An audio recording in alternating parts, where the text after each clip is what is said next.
out the signals for the Baltimore Colts. Unitas gives to Amici.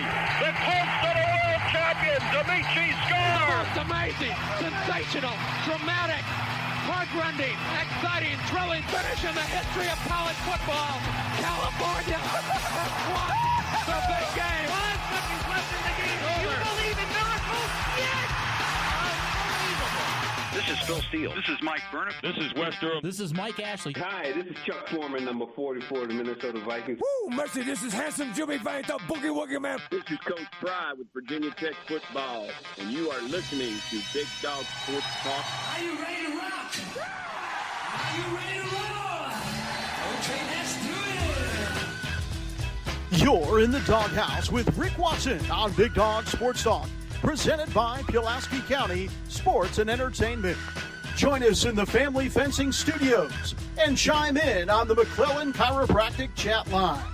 He's keeping cool with help from Little River Heating and Air, but this show is straight fire.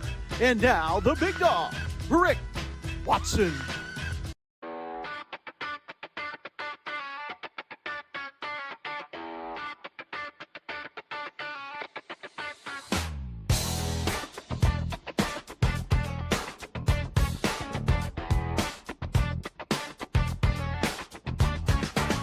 Rick Watson's got the mic, he's the big dog king. Cover sports so sharp, it's a new river thing. Virginia Tech fire, rapid pride too. Every stat, every play, he's bringing it to you. He's got that voice, deep as a valley, breaking it down, no dilly, no dally. Big dog sports talk, feel the bark.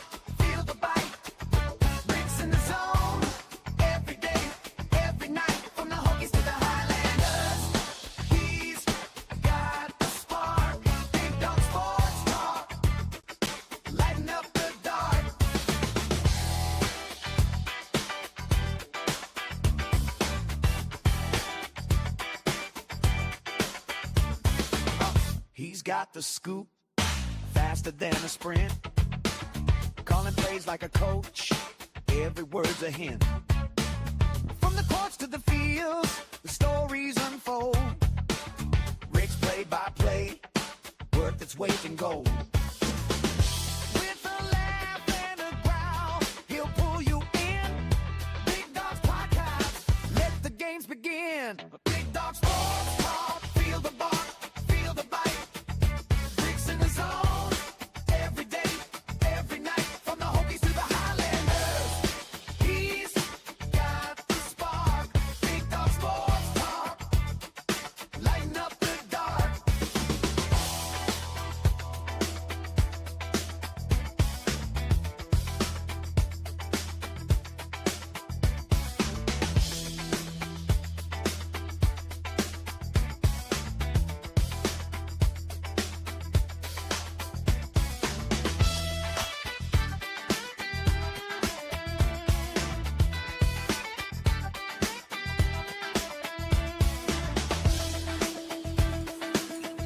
Hey, good morning. How are you? It's Monday.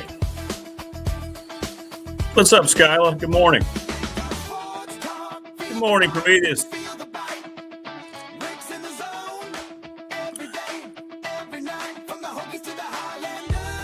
Hope everybody had a good weekend. Hit us up in the McClellan Chiropractic chat room.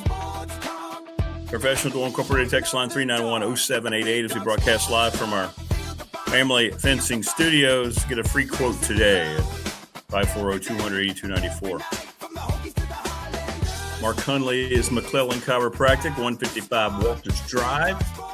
Best chiropractor in the biz. And Travis Williams and Professional Door, sponsor of our text line. Residential, commercial garage doors. Right across from the New River Community College. Hope everybody had a good weekend. Prometheus, we've been thinking about you. Glad to have you back. Thanks to Morris for the updates. With your wife's surgery. Glad everything went well. We missed you. Thanks to, again, Morris for updating us. Steve is our Georgia Tech guys in Alaska, which is really cool. So he won't be here this week. Coming up today, Marty and Rags. Enough said. Marty and Rags will join us around 7. Brought to you by Farm Bureau Insurance. And Coach Elmo was going to come on in the first hour, but he is not feeling well. He's under the weather. So let's keep Coach Elmo in our thoughts. I think just something he picked up, a bug or something. And we'll look at maybe getting him on at the end of the week. As we come out of the weekend, and, you had baseball, softball. That's about it.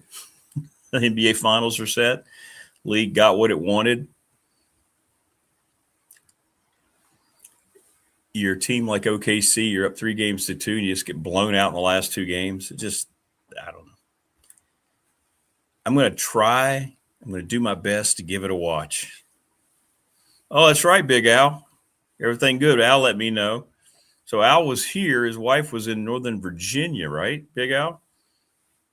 And had to have an emergency appendectomy. So glad to hear everything's okay. Man, oh, man. These wives. And I'll have one after Saturday, getting married for the second time on Saturday. So I'll be out the next week. But we'll have shows running now that I know I can do that. We'll have shows running, old shows running the week of the 8th through the 12th.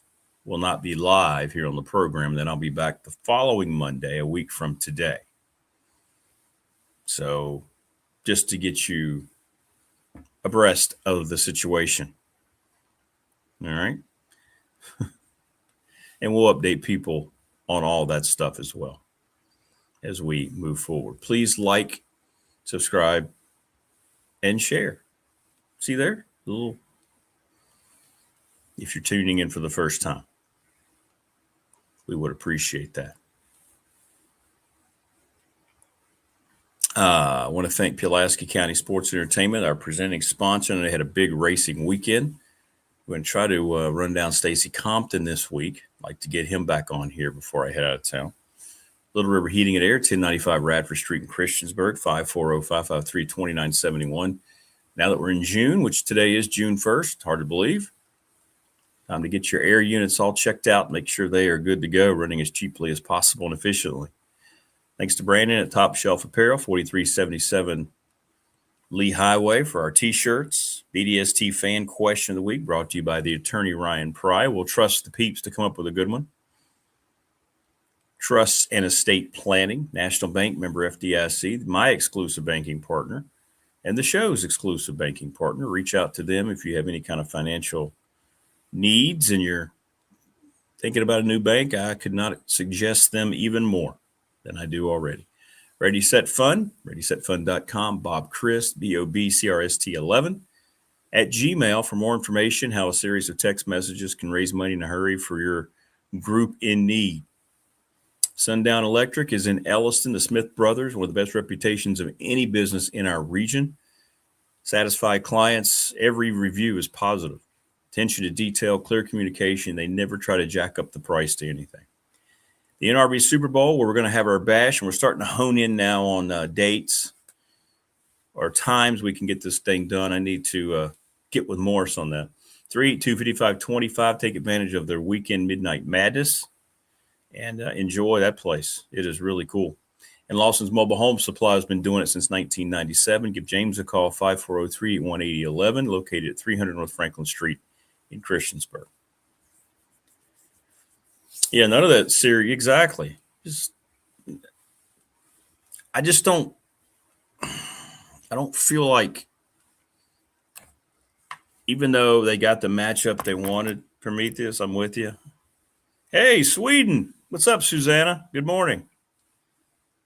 Hello to Sweden. That's really cool. Really, really cool. But, yeah, the Knicks series was a sweep, I think. You have a 3-2 lead, just get blown out. You don't show up. Defending champs. I know people are going to say, hey, that's what we wanted to see. Please subscribe, like, and share, Susanna. Got Wimbayamba against the Knicks. Okay.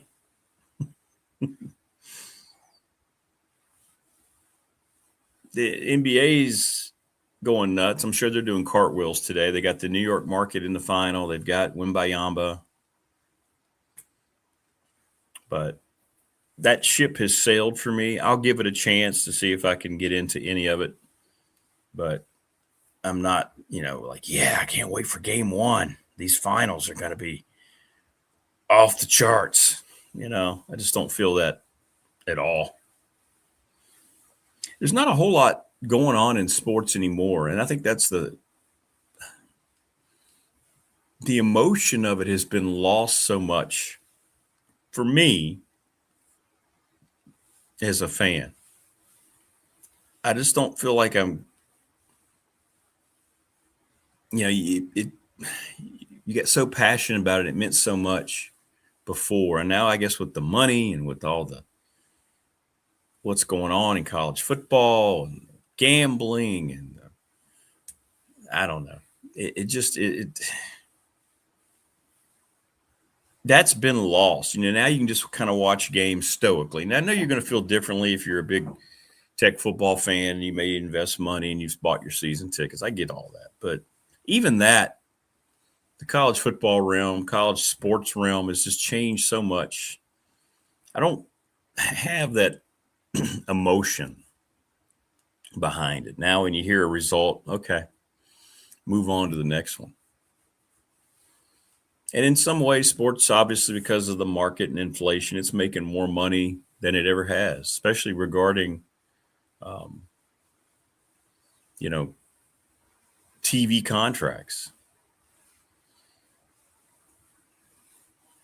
But, yeah, and Big Al, prayers to your wife, too, Prometheus. Everybody, hope everybody's getting better. What's up, T-Bird? Good to see you. So I think that's the biggest thing for me. You can watch events and appreciate them, which I do.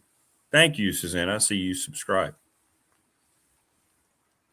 Like, maybe Marty talked about the last time he was here with the Masters, and, he brings that when he's there, the reverence to it. But I'm just talking about from a pure fan standpoint. Everything has changed so much. Unless you personally have a kid playing a sport, or it's difficult. It's difficult.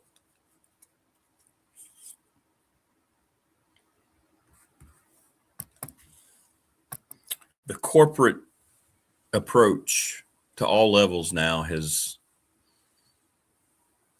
overtaken. We saw the dismantling and destruction of Hollywood, and I feel like that whole mindset is kind of encapsulating all of, I can't just say professional sports anymore, but with what's going on in college athletics. The SEC ended their meetings with just about everybody who got up in front of a microphone on Thursday, Friday, talking about how this was going to be destroyed. This is going to implode sooner than later. And I know there are a lot of people who think they're skeptical because, hey, it's the SEC. I don't think, I know there's a lot of talking points when they get together behind closed doors that they had to agree on. Okay, guys, listen, I know we're not unified on the 2014 playoff. They didn't vote on that, by the way, because Sankey knows that over half of his league wants the 24. He stood steadfastly against it. I think that's going to dissipate here over the next few months.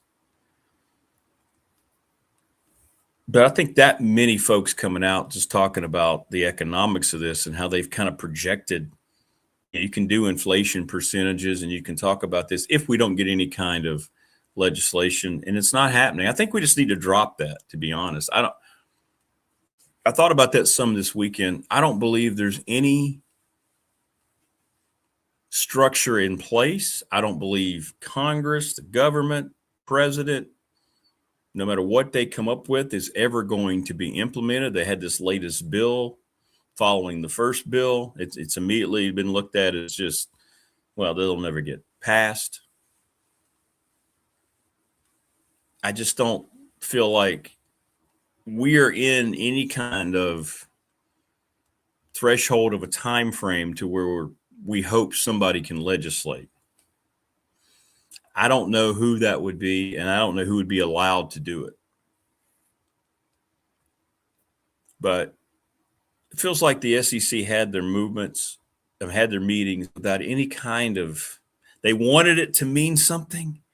They kept trying to get out there and make themselves back into this prominent, hey, we're having our meetings. And it just doesn't – they've been passed by the Big Ten in on-field results and in revenue. And the Big Ten is unanimous. The ACC and Big 12 unanimous about the 2014 playoff. Think about that. Every institution. Yet here you have this league that has been propped up so many years by ESPN and the machine. They're the ones that are so dysfunctional, they can't even come to any kind of agreement on it. And I think it's pretty comical, to be honest with you. Prometheus says, with all movement of players, jersey changes, and playing on plastic fields, even the lack of defense in the NBA to the terrible refs, history's gone. It is. And I find myself going back and watching the stuff that not even that I grew up with is later on as an adult. It's not been that long ago to where those vibes were there. You see, like I said, in the plastic field thing, I know I get some kickback on that I make too big a deal out of that, just like with uniforms and all that. But I think it's shown a lot of people where we are with that, the fact that the World Cup who's coming here is paying for grass fields to be implemented on these artificial surfaces, and yet the NFL players have to sit around and go, really? And I think it's a perfect metaphor, the plastic fields, the complete, I guess you could say, insincerity of it all. The plastic field, nothing is real. Nothing is genuine. Nothing's organic like grass and dirt for football. It's a great representation, right? All the plastic fields, hell, all the colleges are doing it, high schools are doing it.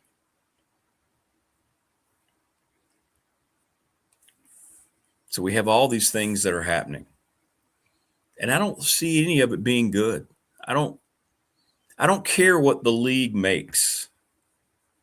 I don't care that the NFL is going to have record-setting revenue because of the TV contracts and their international ventures. All that's doing is sliding the American fans. I don't care that the NBA is excited that their ratings are going to see a boost now in the finals. Of course they will with those teams. I'm sure they will.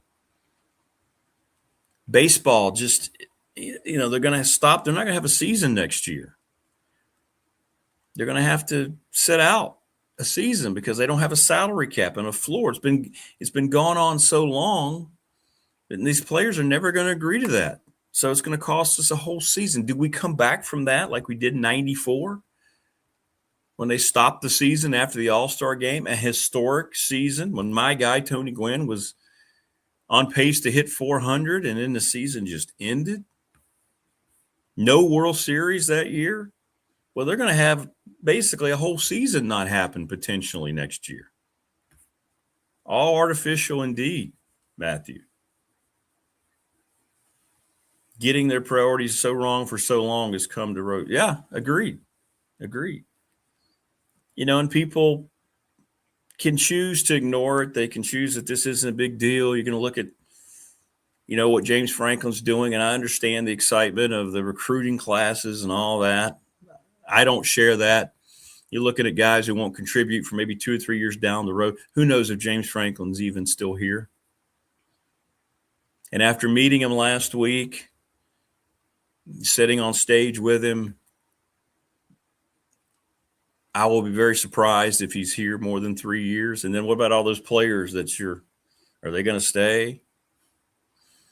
I'm looking at the team here in 2026, and I like it. I like Grunkemeyer a lot.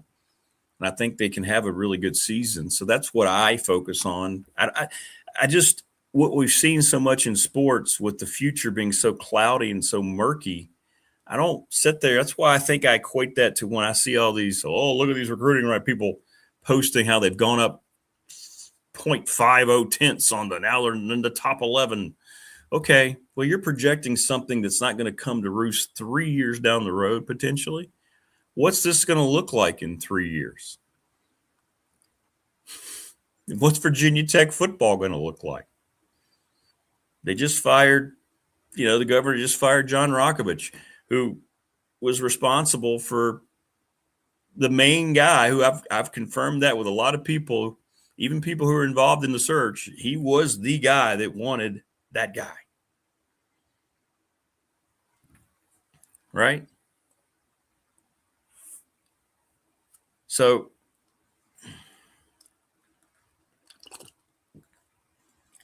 there's a lot of controversy brewing over there. Things got quiet over the weekend. That's far, far from over. You don't have a president. You don't have an AD.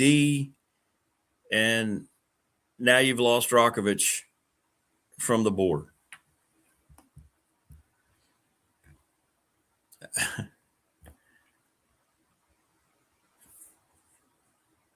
So all these things about recruiting classes, that's great if you get excited. But what happens if all of a sudden the power that's in place in the state, what if they say, all that money, James Franklin, we were told you were going to get? Nah. Do you know how quickly that's going to turn everything around here if all of a sudden James Franklin starts to get information that he's not going to receive the things he was told when he took the job? Do you not think there's already been a call to Jimmy Sexton after what happened last week?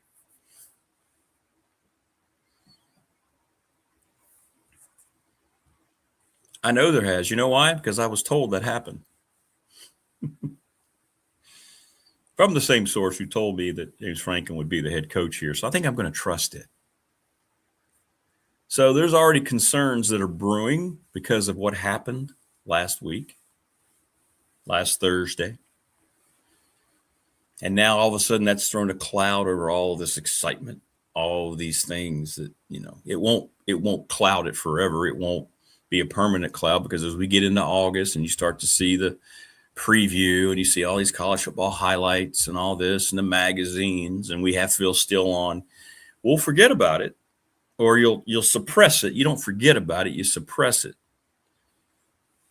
And then the games will start. They open up against VMI. They'll win that game 60-0. And then they'll be, hey, and it'll all start again. But then you have that ominous cloud that's just kind of out there, ready just to come in and grasp it all away. And I think that's the way it's happened for me in just about every professional sport.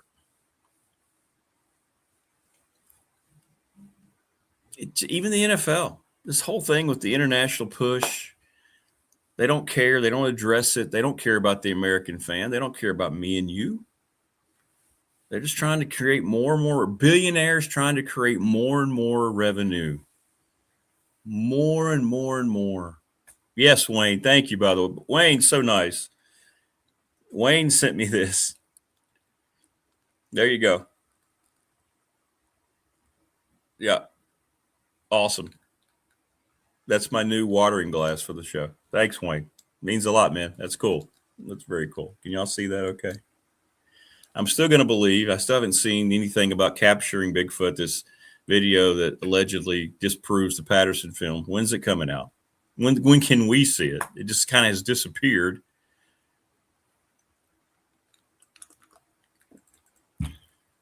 Marty and Rags coming up in about 35 minutes. Virginia Tech is a mess, Wayne says. No AD, no president, BOV head fired. Who's in charge? It's exactly what I'm saying. Exactly. I don't know. I don't know.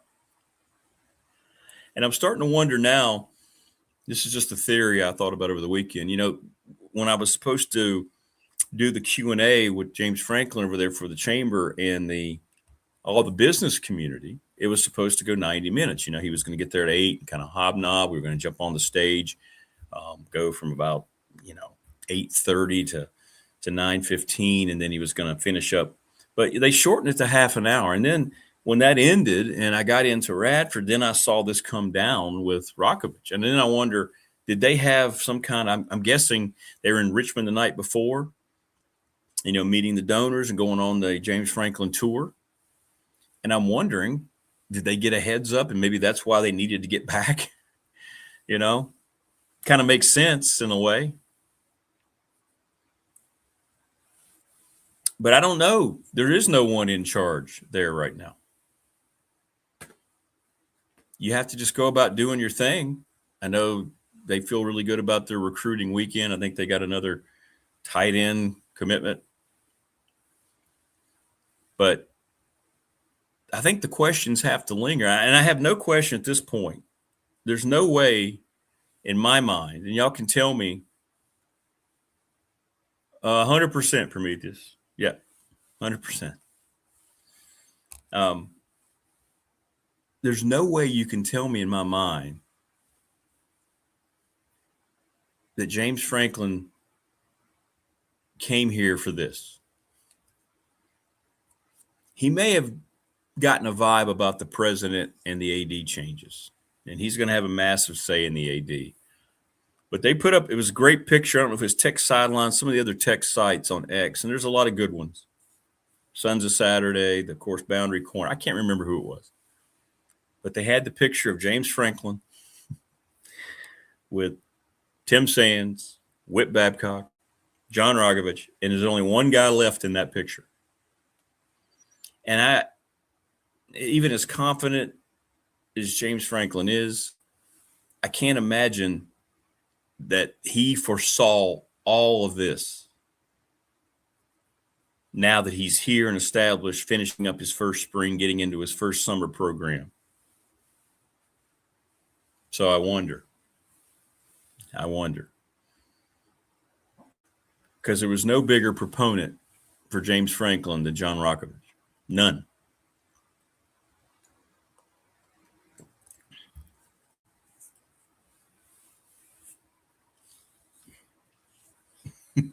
I don't know, T-Bird.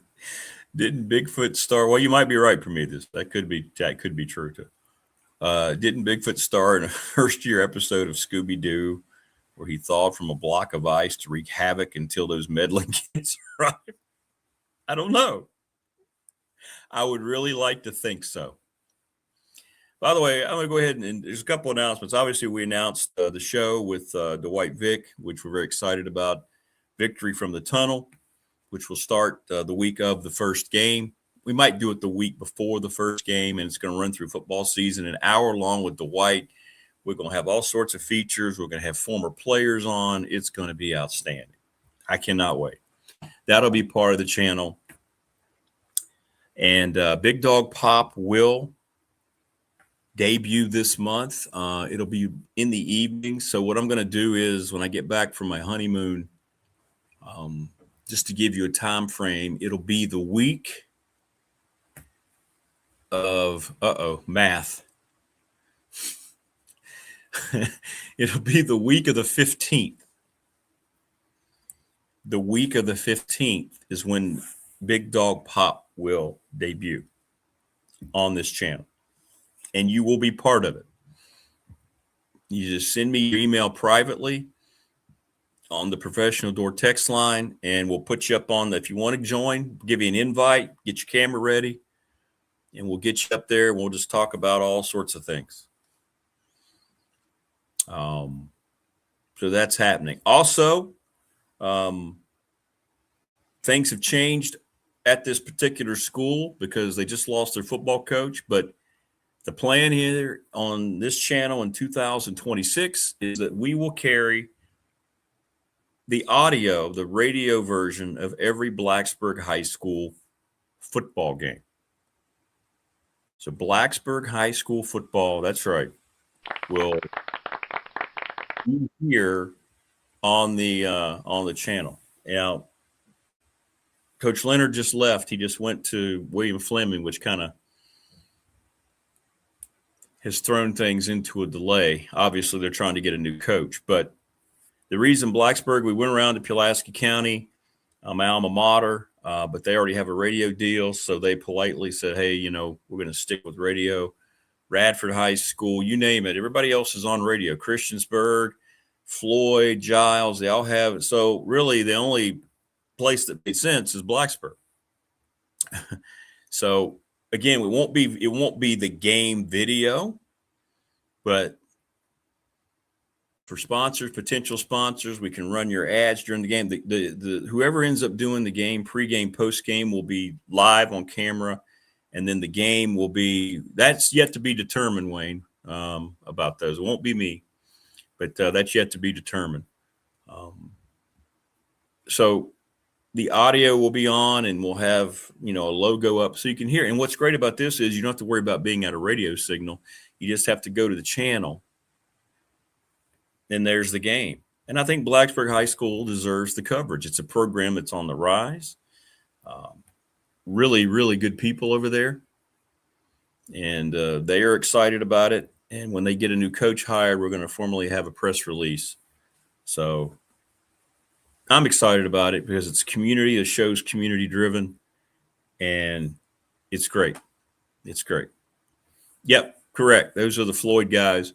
And, my first vision about this was obviously as we get closer to it, talk to Roth about a couple of his SMA students. I think that'd be a great opportunity for them, but then they have to be able to travel.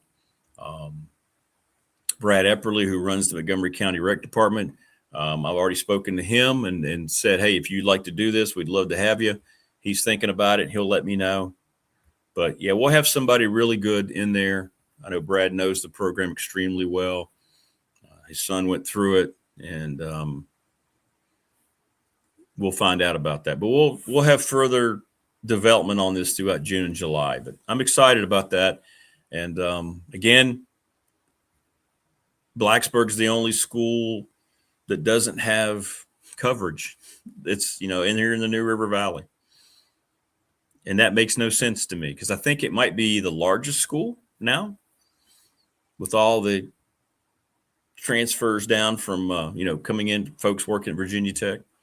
And it's a program that's turned things around under Coach Flanner. That's why it's a big loss for them, for him to go to Fleming. I know he's a PH guy, right? He graduated from Patrick Henry. So, yeah, that's coming as well. And, again, it will not be video. We're not allowed to do that. But we will have the audio like we would on a radio frequency. And you don't have to worry about losing it. It's right here. So, yeah, and we appreciate everybody at Blacksburg High School. So those are the big things that are coming. The White Show, that, and then the Pop. We're growing. We're growing. With all the sponsors, of course, we need more sponsorship help. But it's good stuff. It's good stuff. Yeah, those seniors, it's tough. Yeah, T-Bird. And they were building. They had a good year last year. And things are heading in the right direction. So that's what we will be doing here. And we'll have more information. We'll have promos and things like that. And also to remind people, I got hacked early last week. All of my socials, Facebook, the Big Dog Facebook page was lost. So please go back and find it. It's now real. If you go to your Facebook, Big Dog Sports Talk, then that's me. I'm trying to rebuild it. My personal Facebook disappeared. My Instagram disappeared. I finally got a viable explanation from someone. And what happened, it came through the Meta Business, and the Big Dog Facebook page was monetized. So I was getting a little money monthly, and that's what they do. The hackers look to see, okay, well, they take it over. They run it, and then they take credit and they get the money. They just change, hey, this is where you need to send it. Usually it's an automated thing. Places like Facebook, they don't check all that stuff. They just say, hey, if this looks good, boom, that's where it's going. So that's what I was told, which is why they had to take it down. Take it down.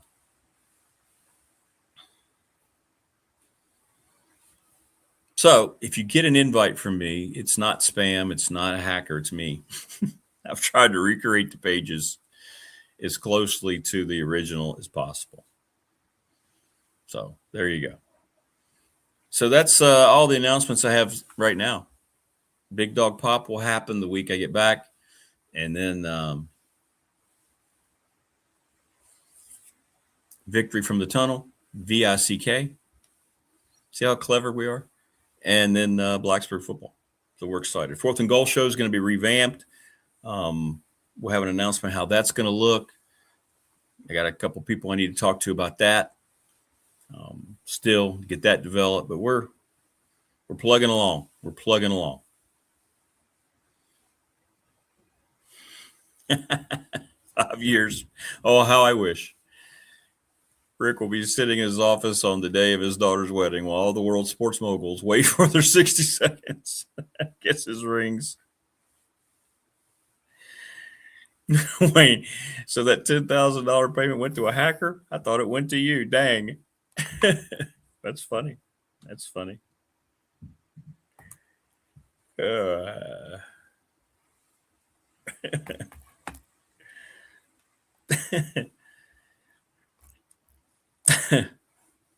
Yeah, Wayne, sorry, man. Don't know what to tell you. You'll notice the check cashed. Hey, Steve, good to hear from you. By the way, I hadn't thanked him enough. Thanks to Montgomery County Chamber, Steve Bufato, for asking me to over there and be kind of the Q&A guy with James Franklin. Met a lot of nice business people. Warmhart's nice. First time I've been in there. That's a perfect place, perfect room to do something like that. So, yes, keep me in mind. I'd love to be back. Yes, that's a big yes, because this is also the month I got to follow up with Coach Foster about having him on the show. So we will have that as well. We got a lot going on in June. June's supposed to be a slower time, right? Not here, baby. Not here. But yeah, keep me updated, Steve. I'm in.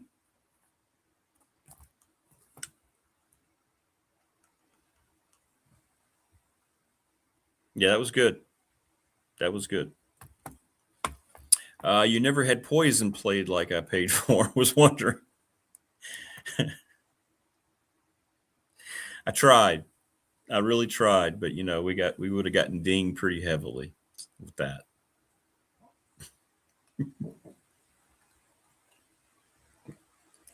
Somebody said you could pay a very little amount to YouTube and play unlimited music, but I looked into that. That's not how it read to me.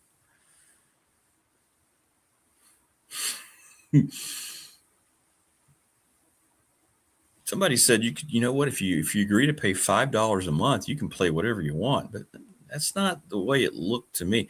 Hell, I've gotten dinged for leaving at the end of our open at Neil Voices. We have Jump Around. I've gotten dinged for that twice. You have violated and it was on for like maybe 5 extra seconds. I can't imagine paying $5 is going to eliminate that.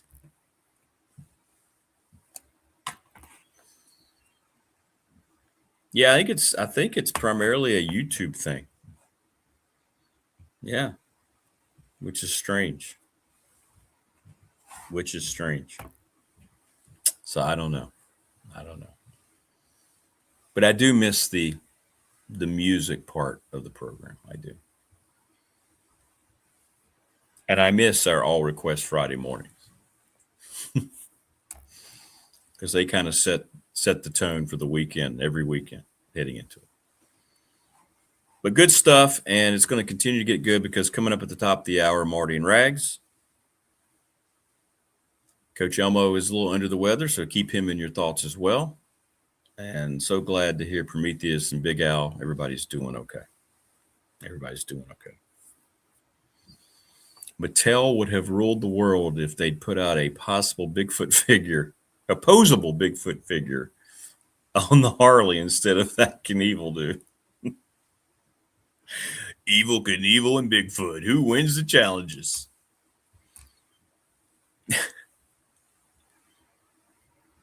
Oh, yeah. The Fridays were crazy. I mean, that thing was just started out on a whim. And it just went. I mean, an hour wasn't really enough, but we had guests. We could have done probably all 3 hours just with music. Because we got so backlogged, I'd write down the songs I didn't get to. And then I know after about 2 or 3 months in, the list was so long. And then we would get new requests. So I was trying to go back and forth between current song requests and then going, oh, wait a minute. That's a good one. We never got to that one. I don't think. And then I'd try to keep up with it. when somebody else would request one that was on the backlog list. But that didn't work. That didn't work. But that was fun. It's a good problem to have. That was a good problem to have. We did not play Achy Breaky Heart, Wayne. And that never happened. Good morning, Chris Lester. How you doing, brother? Good to see you, man. Marty and Rags in about 18 minutes. So anyway, getting back to the emotion of it for me has been taken away from in professional sports. You know, and that's a lot of it. That's a lot of it. But I think we get caught up in the moment. Yeah, I don't know where Morris is. Where is Morris? Yeah, we didn't get an opener from Morris. Hope he's okay. I worry when I don't hear from people. No, Big Al. That's not happening. We're not doing that. Thunder says, I thought they missed the merchandising opportunity by not having a $6 million man and Bigfoot Rock'em Sock'em robot ring. Yeah, I keep waiting on this capturing Bigfoot thing. I don't know where it is. I want to see it. If it disproves it, I'll be the first one. It won't disprove the legend of Bigfoot, but it supposedly disprove. It shows that that Patty in the Patterson Gillen footage was fake, was a hoax, a 60-year hoax. We'll see.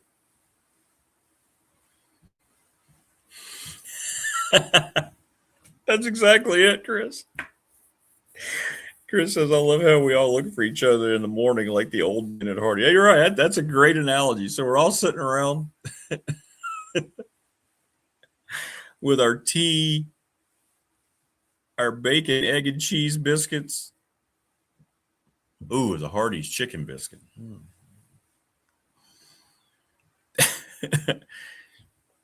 Maybe Morris has writer's block. Might be.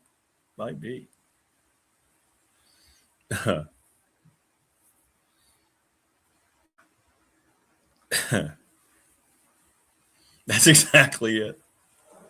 And instead of just sitting around like with the newspaper, we all have the show up and we're sitting there together doing the show. Computers everywhere. Oh, I'm with you, man. I'm with you. My favorite, though, is always going to be the Bojangles Cajun filet biscuit, man. I'm trying to be good. Hey, I'm 11 pounds down, baby. I'm trying to be good. But, man, when you've got the taste for it and you pull in and you get that Cajun filet biscuit, I get a little pack of mayonnaise. And I mean, it is, and you get one that's fresh. It is so good. It is the absolute. I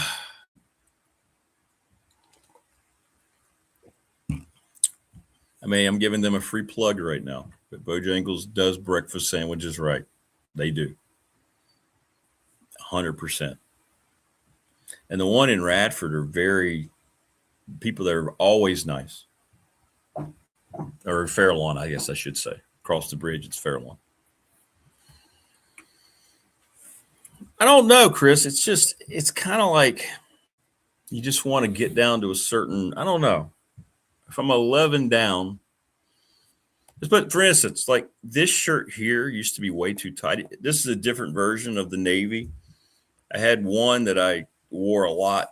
This one, though, if you look, I mean, this is a size down. This is a large. So that's kind of how I'm judging it now. Going back to when I fought, I don't like to look at weights a whole lot. I'll do it like once a week. I don't do it every day because it can be uplifting or it can be discouraging. I don't want to be controlled by that. So I'm just trying to be controlled by habits instead. Does that make sense? Routine and habits instead of looking at certain weights and things like that. So, but yeah, it's a journey. It's a journey, to say the least. Coach Rags and Marty going to join us here soon. Sending out the invites right now. If they jump on early, then so be it. It's always good. Of course, their appearance brought to you by Farm Bureau Insurance. So invites have been sent. So I don't know. Just want to feel better, you know. Just want to feel better. Thanks, Chris. I appreciate that. Appreciate that. So we'll see. We'll see. It's not easy. You know, I was approached about trying to get the shot, and I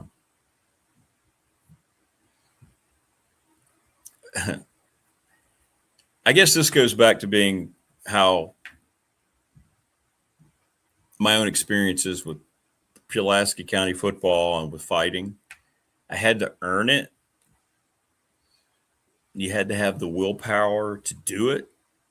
And that's kind of the way I feel about trying to lose some weight. It's like trying to say, hey, look at my power of resistance because I'm on this medication and I don't eat. No, you don't have a new power resistance. You're just being led around by this chemical that's going through you. And I'm not dissing anybody. If that's the way you need to do it and you've got other health concerns and you need to do it, then so be it. I'm not judging your journey at all. Just for me, I just said, you know what? Not going to go that route. And now the more I read about it and I see how people are getting either addicted on it or how it's messing with them, I'm very glad I made that decision. Where are we registered? I don't think we are registered. You just mail it to me. I can send you my address. I mean, from my standpoint, Wayne, you've already sent your wedding gift.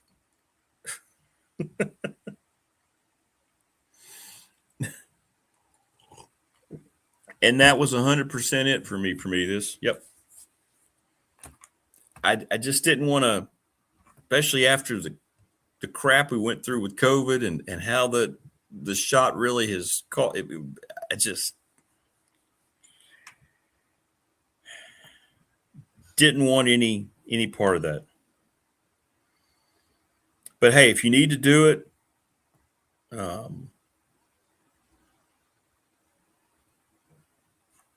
however you need to do it, then that's fine. I'm not judging anybody. I don't want anybody to think that. But people ask for me, and that was the choice that I made. And I don't regret it. I'd rather earn it. I need to earn it, you know. Create your own willpower. Create your own habits that you can carry with you.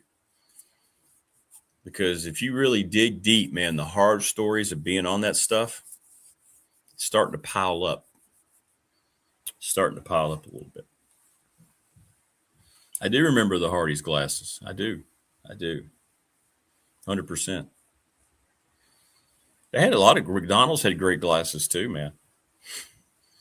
I can't remember. It was one of those fast food places that had all the Warner Brothers cartoon figures too, animated figures. Can't remember, but But thanks to everybody. It's good to see everybody in here, and we have to make sure we get Morris involved in the program. Right now, involved in the program is that gentleman, and he is the legendary Hall of Fame former head coach of the Giles Spartans, Steve Ragsdale. Coach, good morning, brother. How are you? Good to see you. Good morning. Good. How about you? Doing well, man. It's always great to have you. How are you getting along now? You're starting in June already. Can you believe that? We're in June.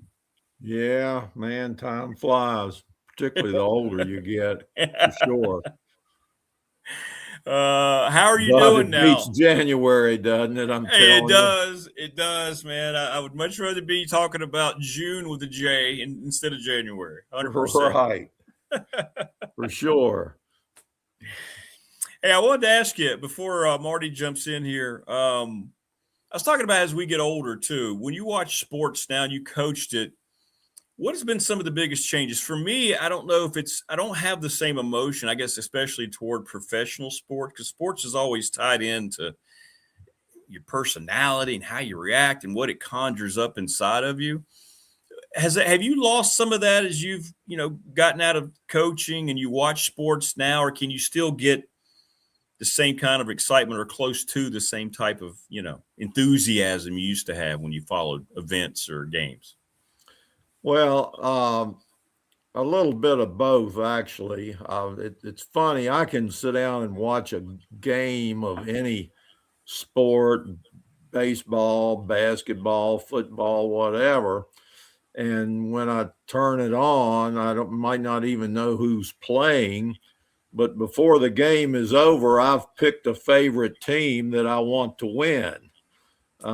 For whatever reason, and sometimes I don't even know what the reason is, but I tend to, I guess maybe that's the competitiveness in me, that I can't just watch a game and just enjoy watching it. I've got to have a winner and a loser, and if I turn on a game and that I've got a favorite team prior to the game, man, I'm probably better off not watching the game, because if the team I'm pulling for loses, I'm just torn all to pieces. And I'll give you a good example. During the Ralph Sampson era at Virginia, they were very successful, but they could not beat North Carolina when the chips were down to save their life. Right. Okay. And I remember I was visiting my first cousin of mine down in Richmond, and we were watching the Final Four, and UVA was in that. And yeah, that's been a long time ago now, but it seems like that maybe North Carolina beat them in the semifinals. And I was torn all to pieces, and I got to thinking about it. This is crazy, because I could drop dead of a heart attack watching the game and they wouldn't even know the difference, and here I am torn all to pieces about, the outcome of a college basketball game. But that's just, like I say, the competitive, I guess, spirit in me. And, but I do, I don't enjoy, I don't think, watching sports as much as I used to. And I think a lot of that may be because of the everything's turning into professional athletics. College is, I'm reading a magazine yesterday, the Virginia Tech magazine that I receive every so often, because I graduated from graduate school at Tech, got my master's degree. Yeah, right. So I get the magazine, and so I'm reading about the new football coach and everything, and but then part of one article was about the athletic director addressing, I don't know, maybe the board of whatever, trustees or something, saying that they needed to change their approach to their sports because of the money involved. They need to get more money involved. And I'm thinking, my God, what's happening here? It's college sports is turning into professional sports. And I very much dislike that. As a former college athlete myself, who was on a full scholarship to play basketball, I don't feel like I deserved anything more than that. In fact, I may not have even deserved that. But I was more than happy to take it and very pleased with it. But, I got my books free, and I got my tuition free, and my room and board free. So, what could I complain about? Go to practice. Actually, my freshman year, you went to practice for 4 hours a day. Because we practiced from 2 to 4 as a freshman team, and then from 4 to about 6 or 6:30 with the varsity.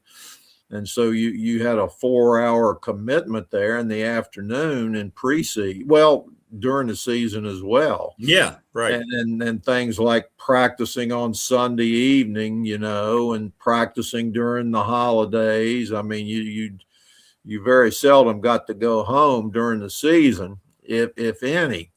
But that was part of the deal. You did your part, and they rewarded you with a scholarship.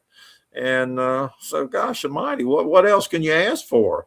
And if you take advantage of that and get a college degree and everything like that, the reward is in your adult life. You got a college degree to work with, and that gives you a better chance of being employed by various entities.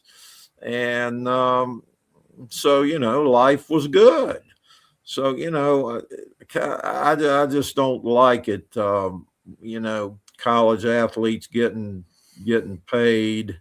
I know there's a lot of people would disagree with that, because and the higher the level you go, the more people don't realize how much these athletes put into it. But I do realize that, right. There's no off season for a big time college football player. Nope. I mean, you're in the weight room as soon as you get back after Christmas. You're and as soon as the weight room is finished in early spring, you're back to spring practice and doing that, and that runs up into pretty much the end of school. And then in the summertime, you're expected to stick around and go to hit the weight room again and go out and work out. And I don't know what all the rules and regulations are, but I know it's become basically a year-round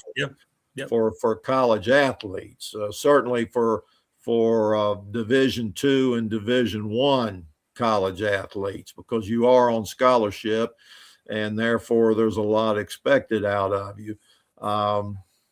But I feel like it's gradually turning into the pros. And then I was thinking, after reading that article, when's that going to hit high school? When's it going to filter down to high school? We're going to be paying high school kids to play?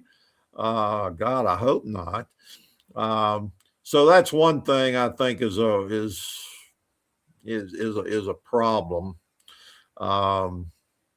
The way I see it.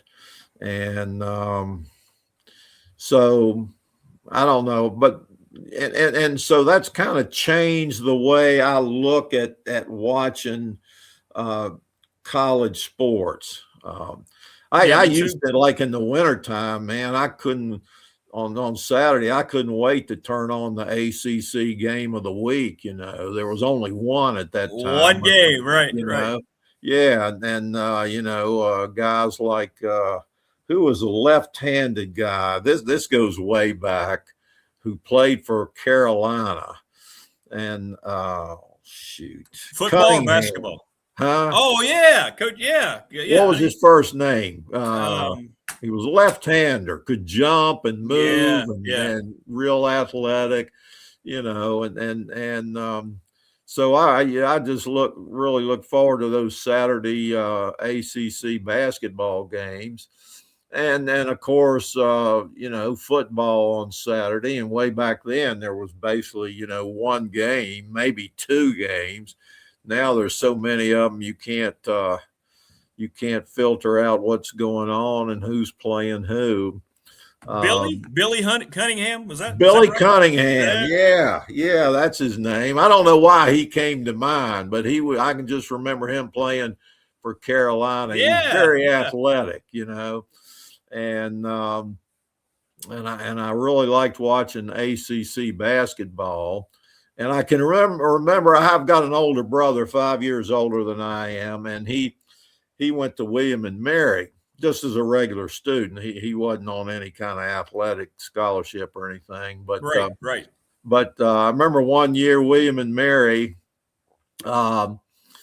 At that time, they were in the old what they call Southern Conference. Okay, you had the Southern Conference, and you had the ACC. Okay, the Atlantic Coast Conference, and the Southern Conference had schools in it like William and Mary, and of course Virginia was in the ACC. I can't even remember what Virginia Tech was in at that time. They may have still been in the Southern Conference. Yeah. The ACC kind of grew out of the old Southern Conference. Okay, it did. But anyway, my brother was at William and Mary, so I enjoyed watching William and Mary, and they had their tournament, the Southern Conference tournament, and William and Mary had a little guard by the name of, I think his name was Walter Wink.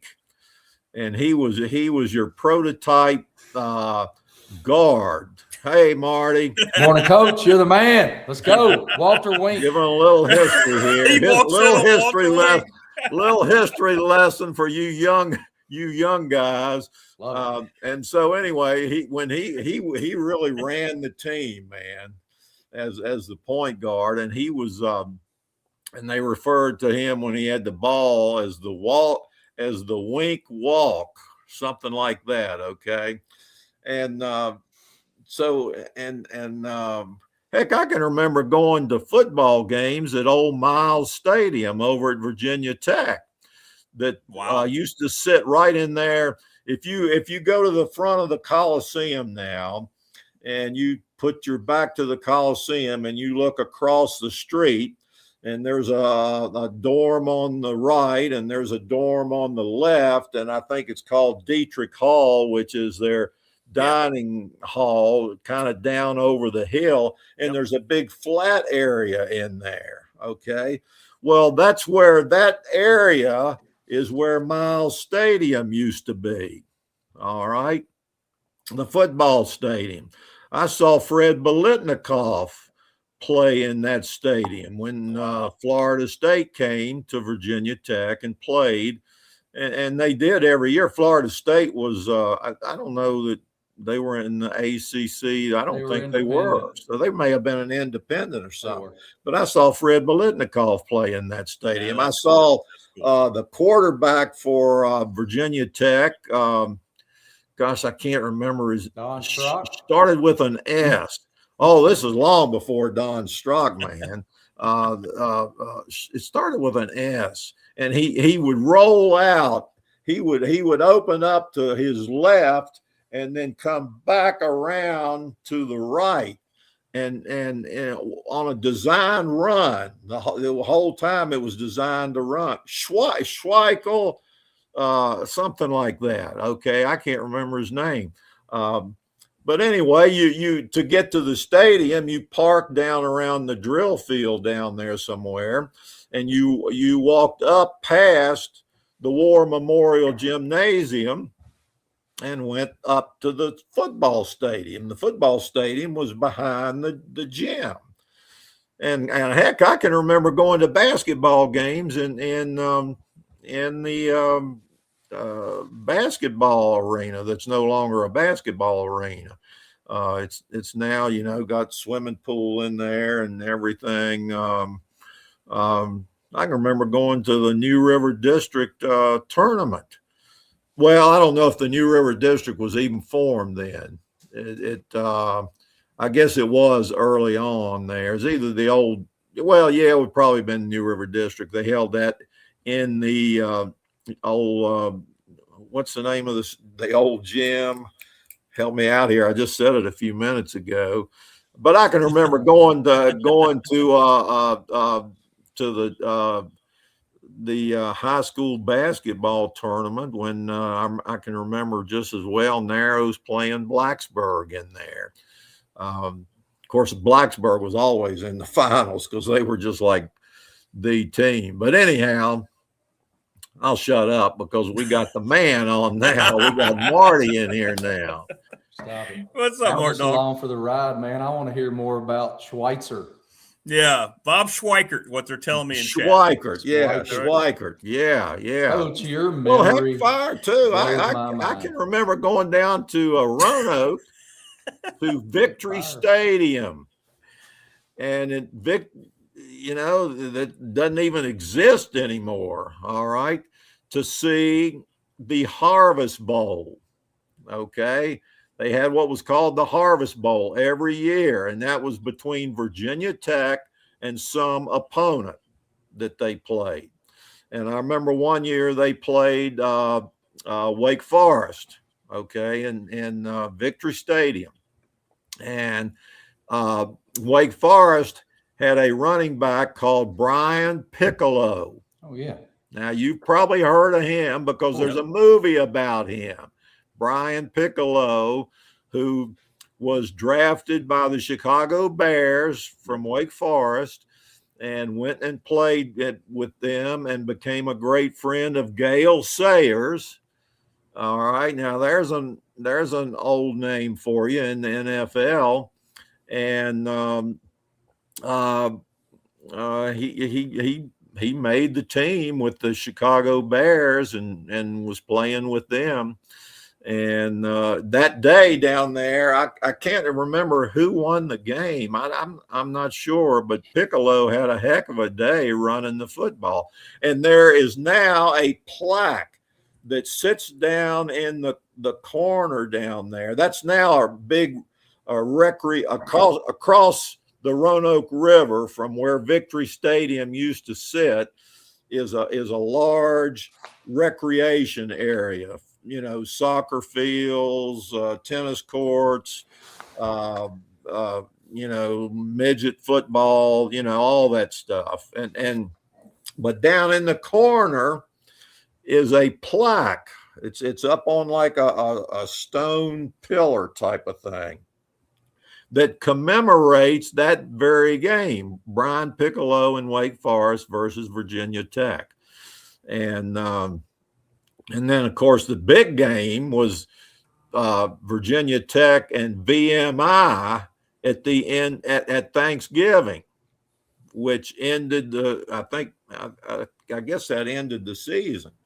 All right, and at that time, VMI was on the same level with Virginia Tech, UVA, and William and Mary, Richmond. They were all at the same level.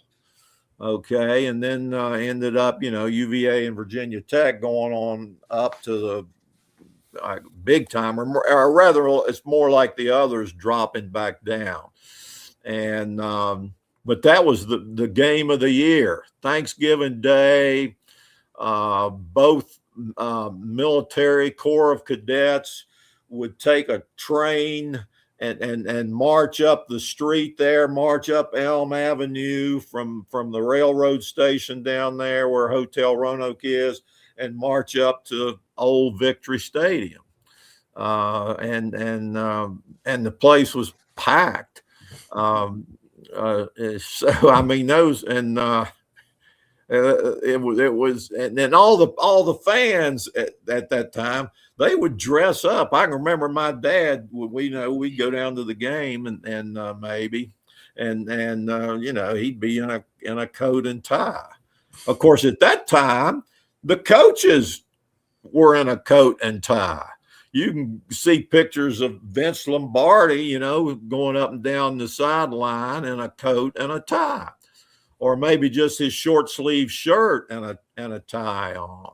And when the weather got cold, they put on an overcoat. I can see my dad right now coming down the steps down there at the old high school at Narrows High School onto what was named after him, Ragsdale Field, but him coming down those steps in an overcoat and a top hat, that I don't know what you called them, out on the sideline, and so those are good memories with me because I was just a little kid growing up. So Man, things have changed for sure. I'll tell you. Coach, how do you feel about, all right, on that note, how do you feel about post-COVID coaches? Now football coaches have always been a little more dressed down, a little more relaxed about wardrobe, wearing team gear. Of course, Bill Belichick didn't even have any sleeves. But basketball coaches always had on suits forever and ever, amen. And post-COVID, they're wearing quarter zips and sweatpants and sneakers. So, Coach, how do you feel? Because Pat Riley recently made it. Of course, he was the sweetest dress. He looked like he was straight out of Miami Vice Central Casting. No question. And he said that he thinks it's, I don't want to put words in his mouth, but unbecoming of a head basketball coach to not be suited and booted. So how do you react as somebody that wore the sweetest? I mean, Rick, I can't describe to you, Coach wore, all of our coaches, but certainly led by the man here. Bike used to make these polyester coaching pants. Yep. That had like two snaps. All right. They had two snaps around the waist. Yep. And they were like hot pants. You're envious, Marty. You're envious of my polyester pants. Coach, you got no idea. Polyester pants. Nothing said we're about to whip your ass like you guys walking out in those red polyester red shorts. And the white big collars, dude. Their collars. I mean, they were ready for they were ready for Studio 54. So, all right, Coach. So, explain your perspective on dress down basketball coaches on the sideline. All right, let me hit that one first, and then I'll hit the football one maybe. Oh yeah, we got all day, man. Yeah, we're when good. I first started coaching, which was my first year at Giles High School, was the fall of 75 and the winter and spring of 76, the 75-76 school year. And at the time, I was the 8th grade football coach. And because at that time, if you were the head basketball coach, at least in this area, it may not have been like that down in Roanoke and bigger schools, but out in this area, if you were the head basketball coach, you were just automatically the assistant, the JV football coach. Okay. And then you would help out on Friday night, either going to scout. I started out, Mr. Clark, Gary Clark, who you know him, Marty. He was the JV football. He was the basketball coach before me, and the JV football coach. Well, he gave up the basketball, but he didn't want to give up the JV football quite yet. Okay, so he kept the JV football team. And that meant I got pushed down to the 8th grade football team. So I was the 8th grade football coach. He was the JV football coach. And Roy Bayless was the head football coach, the varsity football coach. Okay. And then I was the head basketball coach in winter. All right. Now, as the head basketball coach, I had a light, a blue. It wasn't as light as what Carolina wears, but it was a blue, kind of a blue denim jacket. Actually, I had a suit like that. I had the pants to match, but I don't think I wore the pants. But I had this blue denim jacket, and I wore a shirt and tie. Now this is kind of a little bit on the gross side here. After the game, listen to this. And I wasn't paying any attention. After the game, I'd come in and I'd hang that denim jacket up on the wall in the coach's office. Same coaching office that we were in when you were playing. Okay, I just hang it up. There was a few things on the wall there. I just hang it up over that and leave it there till the next game. Okay, next game I'd come in. put it on and go out and coach in it. Oh, and I'm telling you, man, you're talking about one thing about basketball that I disliked was those away Tuesday night games. Yeah, brutal. Stay over at Galax, okay, in January. And so you get on the bus and you ride over there, you know. And I remember we went to Galax one night, and this was my very first year. And at that time, they were very good. Had a coach named Ron Quesenberry, and his son Mark was the outstanding player. He was really good too. We played a boxing one on him one night, I remember. But we went over there, and they pressed all the time. Okay, excuse me. We had a 15-point lead going into the fourth quarter, man, and our point guard fouled out. Oh my God. Well, they came from 15 down and beat us. You talking about torn all to pieces. I was torn all to pieces, but you go out and get on that bus. It's ice cold, ice on the windows. You can't even see out, you know. You're facing that 2-hour drive home. You get home, you know, I don't know what time. You don't sleep in. Oh, wait a minute. I'd hang that jacket up on the wall. Okay. Hang that jacket up on the wall and go home, not sleep any.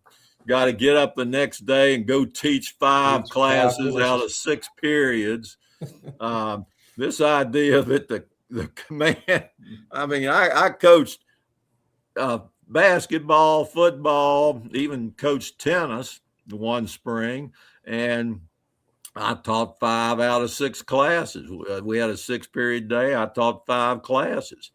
Wasn't like I got, you know, any special favors because I was coaching.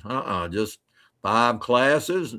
But, man, I used to hate those Tuesday night long ride homes when it was cold in the middle of the winter. Gee whiz. But anyway, after every game, I'd hang that jacket up on the wall, home or away, didn't matter. Same jacket. I never changed. At the end of the season's over, time to take the blue jacket home. I picked that jacket up and I looked under the arms, and there was a salt ring. I mean, it was salt.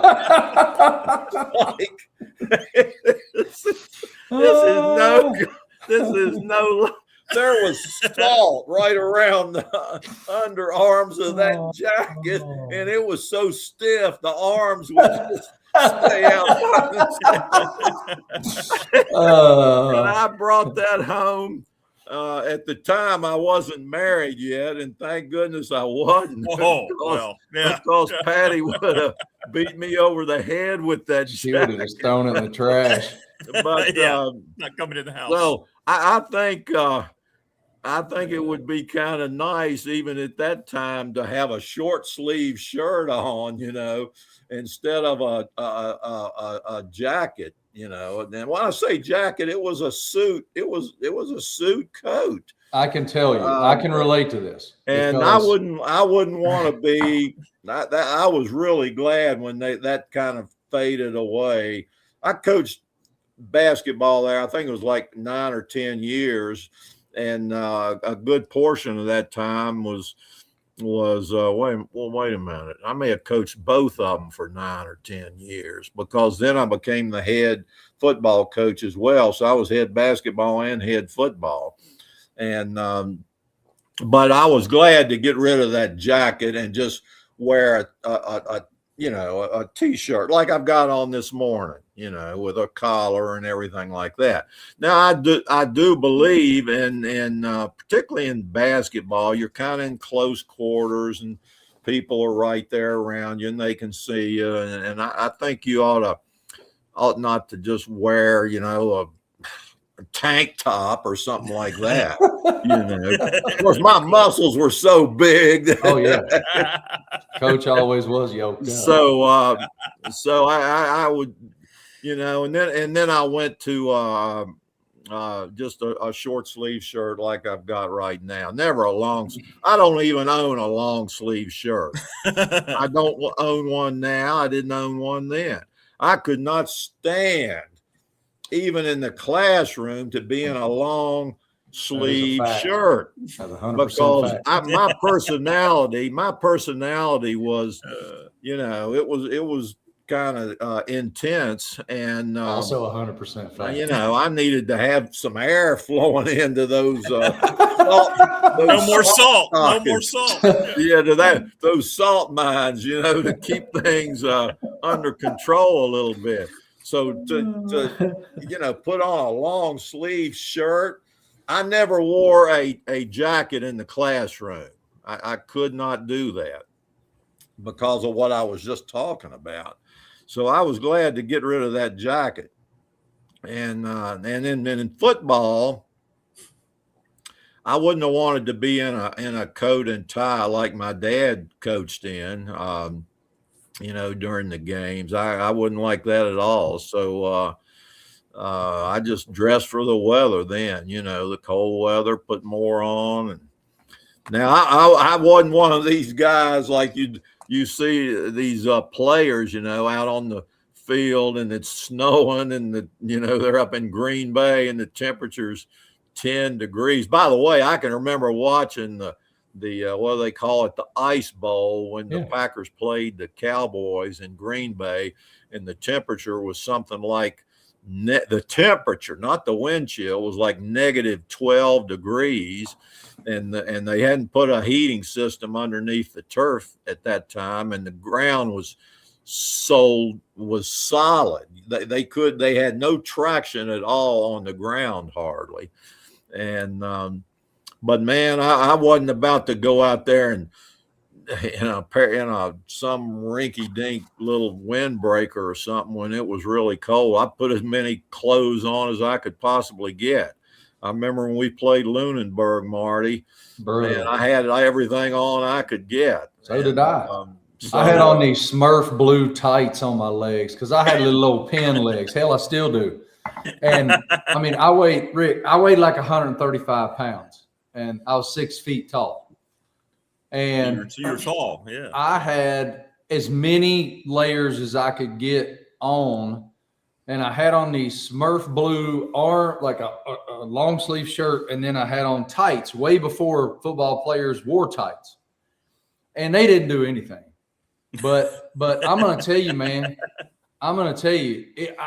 Coach, you can correct me if I'm wrong. I'm pretty sure that the wind chill that day, and I told my son this before he went to Radford, the New River Valley in December is the coldest place on the face of the planet. No question. It's just freezing cold, like brutal cold. Yeah, you're right about that. And if you look at where Giles High School sits, you don't realize it, kind of when you live here. But if you pay attention, going from your house or my house out to the school, you were going uphill the whole time. Once you got down to KJ, you were going uphill. I mean, the school sets up on a darn hill, and then the field, at least the practice field, set up even higher. So you get up there, and it's windy all the time practically, and the field was, and the game field was no exception. Usually the wind was blowing. And so it was minus. It was the wind chill that day was negative degrees. I'll tell you a day that was colder than that was when we played Jefferson Forest in the state semifinals in 1980. And they had, oh gosh, man, that day it was cold as blazes and the wind was blowing like crazy. And they had a really good place kicker. His name was Mickey Stennett. He went to JMU and was their place kicker. And when I walked out on the field, he was out at about midfield. And I'm not lying here. He was knocking them through from midfield. and the wind was at his back, and it was just carrying that football, and he attempted that day a field goal. I don't even know how long it was, 60 yards, 55 yards. This is no lie. He didn't make it, but it didn't lack much from going in because it hit in the end zone. And of course the snow was snowing. The blow, it was just coming down sideways. And I in a situation like that, I would go out and we would throw the ball right off the bat, and we didn't throw it very much, but I would throw it.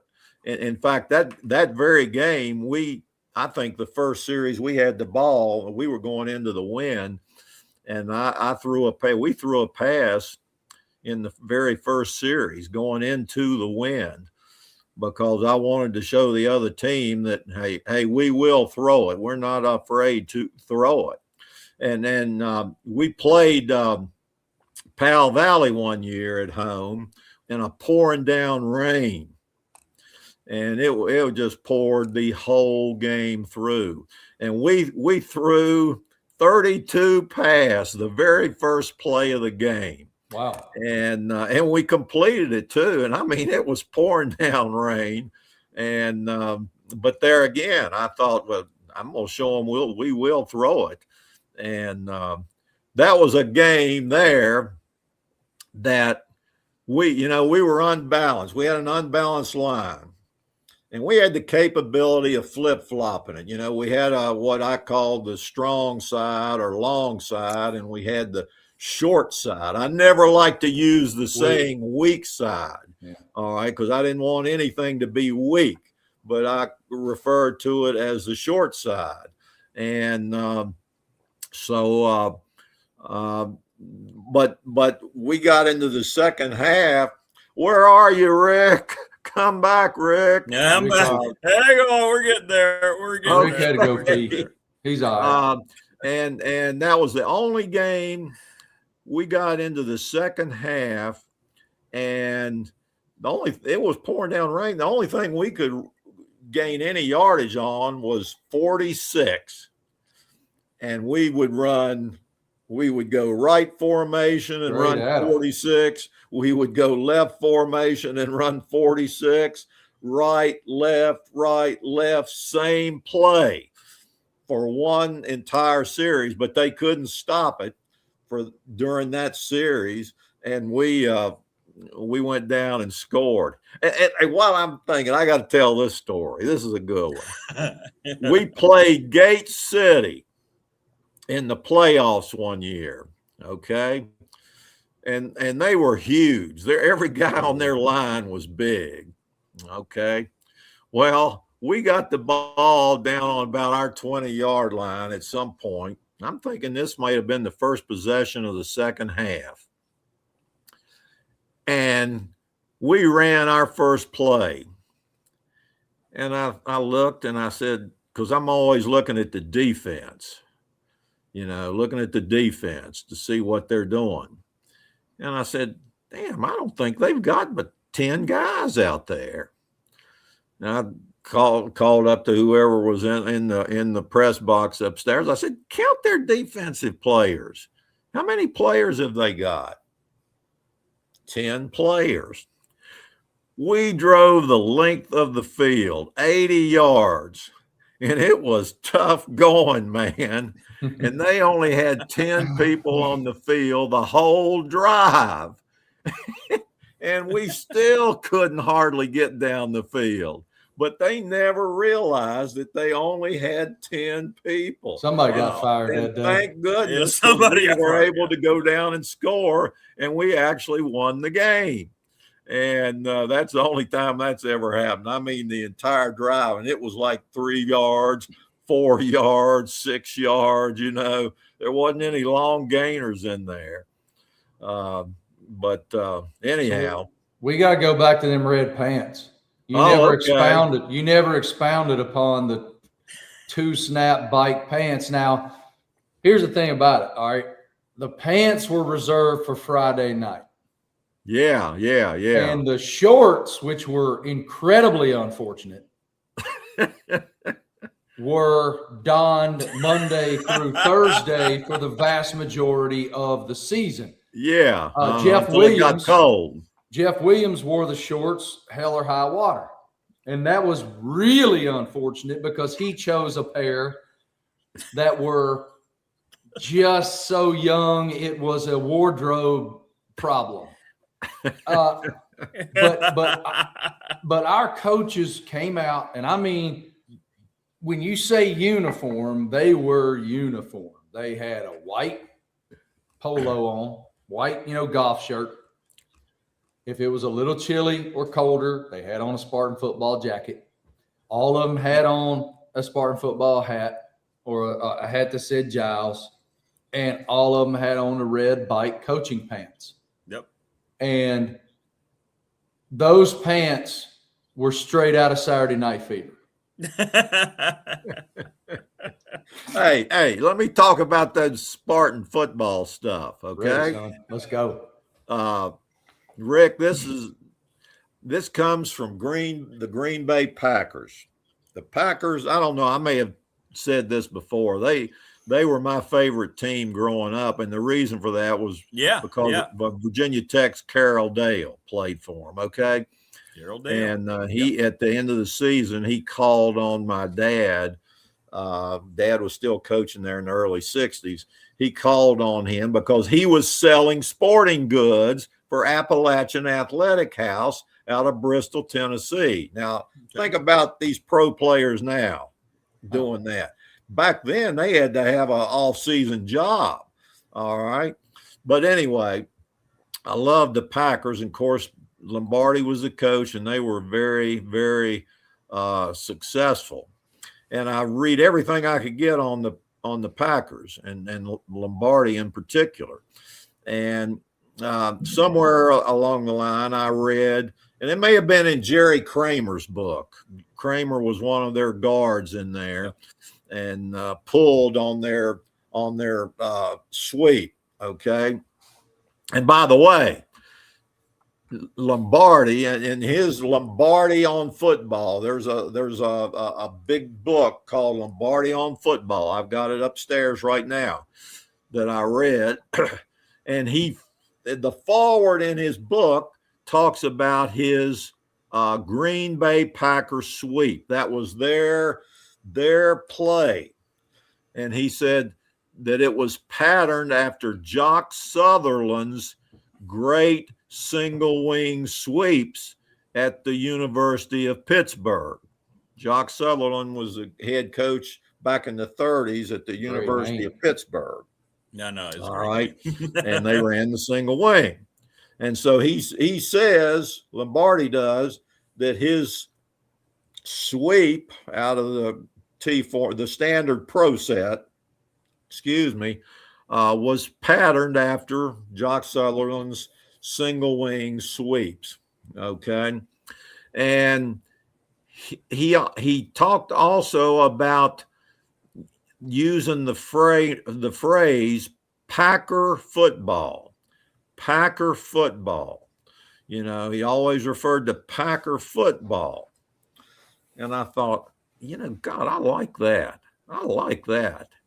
And so that's where I got the phrase Spartan football from, was from reading Lombardi, or maybe somebody writing about Lombardi.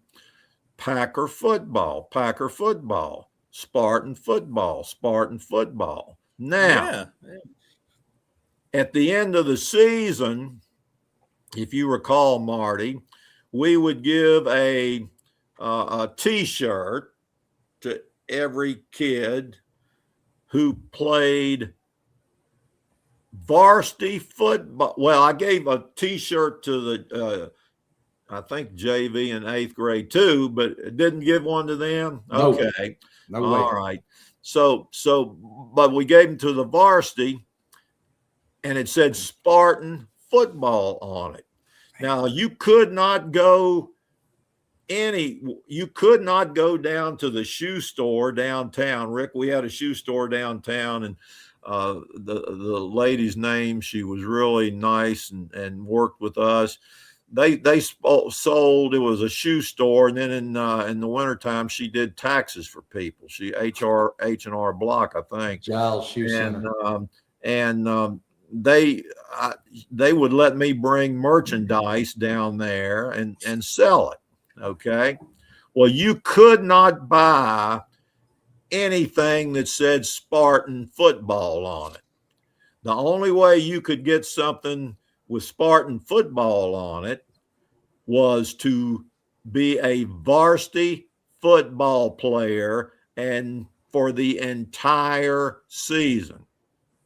Or I would give something to our managers as well with Spartan football. But JV, you didn't get anything that said Spartan football.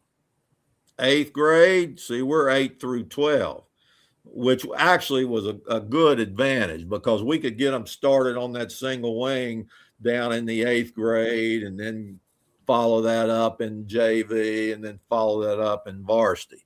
And in fact, for a good number of years there, I actually ran the midget league here because in the county, because the guy who was in charge and had done it for a long time didn't want to do it anymore, and he got out, and they couldn't find anybody to do it, so they came to me and asked me would I be willing to do it. Okay, I said yeah, and the reason I said yes is because I felt like I could have an influence on what they were doing. Because some of these guys down in these midget leagues, man, they want to be Vince Lombardi. And you can't coach little 4th graders and 5th graders and 6th graders like Vince Lombardi coached Jerry Kramer, okay? Or like I would coach Marty Smith, you know. Yeah, and at that age, what you want, you really not interested that much in technique and stuff. You just want them to have fun. The culture in the county, they'll come back and play. But the culture in the county was different. They ain't going to come back and play, okay? And so I said, yeah, I'll do it. And there were teams from both Narrows and Parisburg, and I think there were 2 teams in Parisburg and Rich Creek and Pembroke and Newport had a team. And so there were about 5 or 6 teams in there. So like I think they played on Tuesday night. On Tuesday night, and they rotated where they played. One week it would be at Giles, and one week at Narrows, and it went back and forth. Heck, I made up the schedule for the midget league.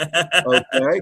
And I never knew this. And so on Tuesdays, if they were playing at Giles, I'd leave our locker room after our practice, and we had a long practice on Tuesday, and a rough practice. And so I'd walk out and go up in the press box and watch midget football till 9 o'clock at night, and then go on home for supper. And I very seldom made it down to Narrows on a Tuesday night, but occasionally I'd go down there maybe to a game when they were playing. And so anyway, I had a little bit of input, into what was going on. A lot of input. And now another thing I didn't want was, God, some kid that weighs 180-pound exactly where I was 7th grader playing against a 50-pound happened every day. Grader. God, happened every single day.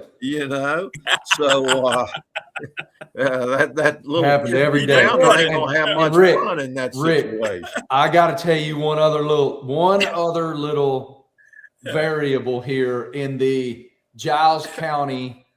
We called it Little League, but it was basically Pop Warner football ecosystem. All right, here's the deal. So there was the Narrows Lions. Yeah, I guess there was the Narrows Green Wave. I don't know what they were called. It used to be when I was a kid. They had the one team was sponsored by the Lions Club, so that's why they were called the Lions. And the other team was sponsored by the JCs. Right, and we had that in Parisburg. And same thing in Parisburg. And then Pembroke, I think, was sponsored by Trojans. the Hurricane Club. They were the Trojans and the Spartans. Okay. And then the Rich Creek was the Lions too. They were black and orange.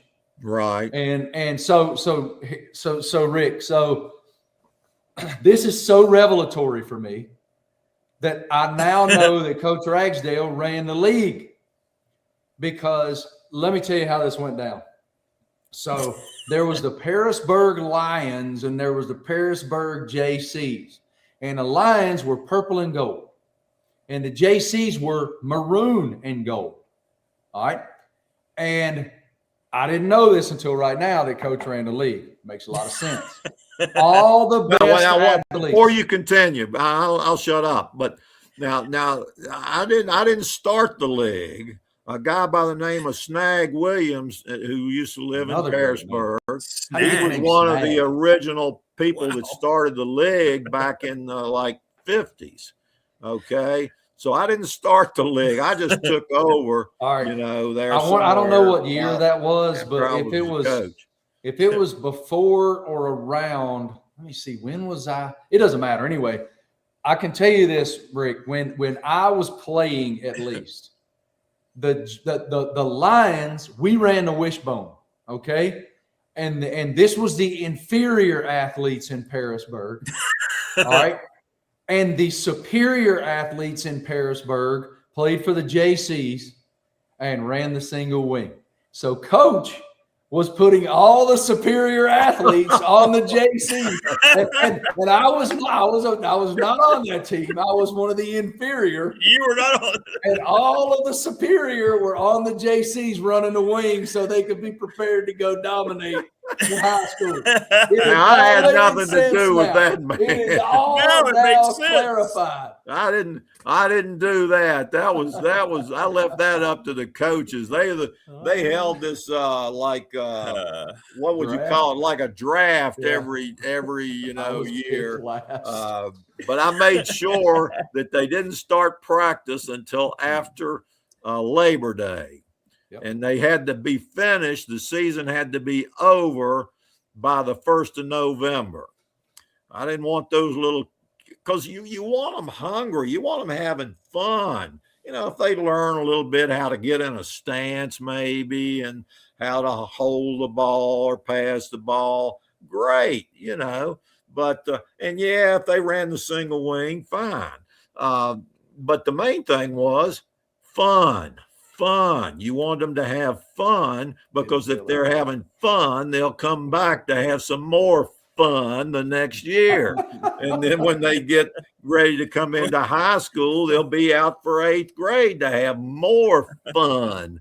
And maybe starting in 8th grade, you can even start getting some more kids who maybe never played football. Man, we had a coach. I'll tell you. I told a story about one of their players who played nose guard and recovered a intercepted pass when the other team intercepted a pass and fumbled it. Our nose guard was back there covering, and because he couldn't make it to the quarterback rushing, so he said, "The heck with this! I'm going back down the field and help out down there."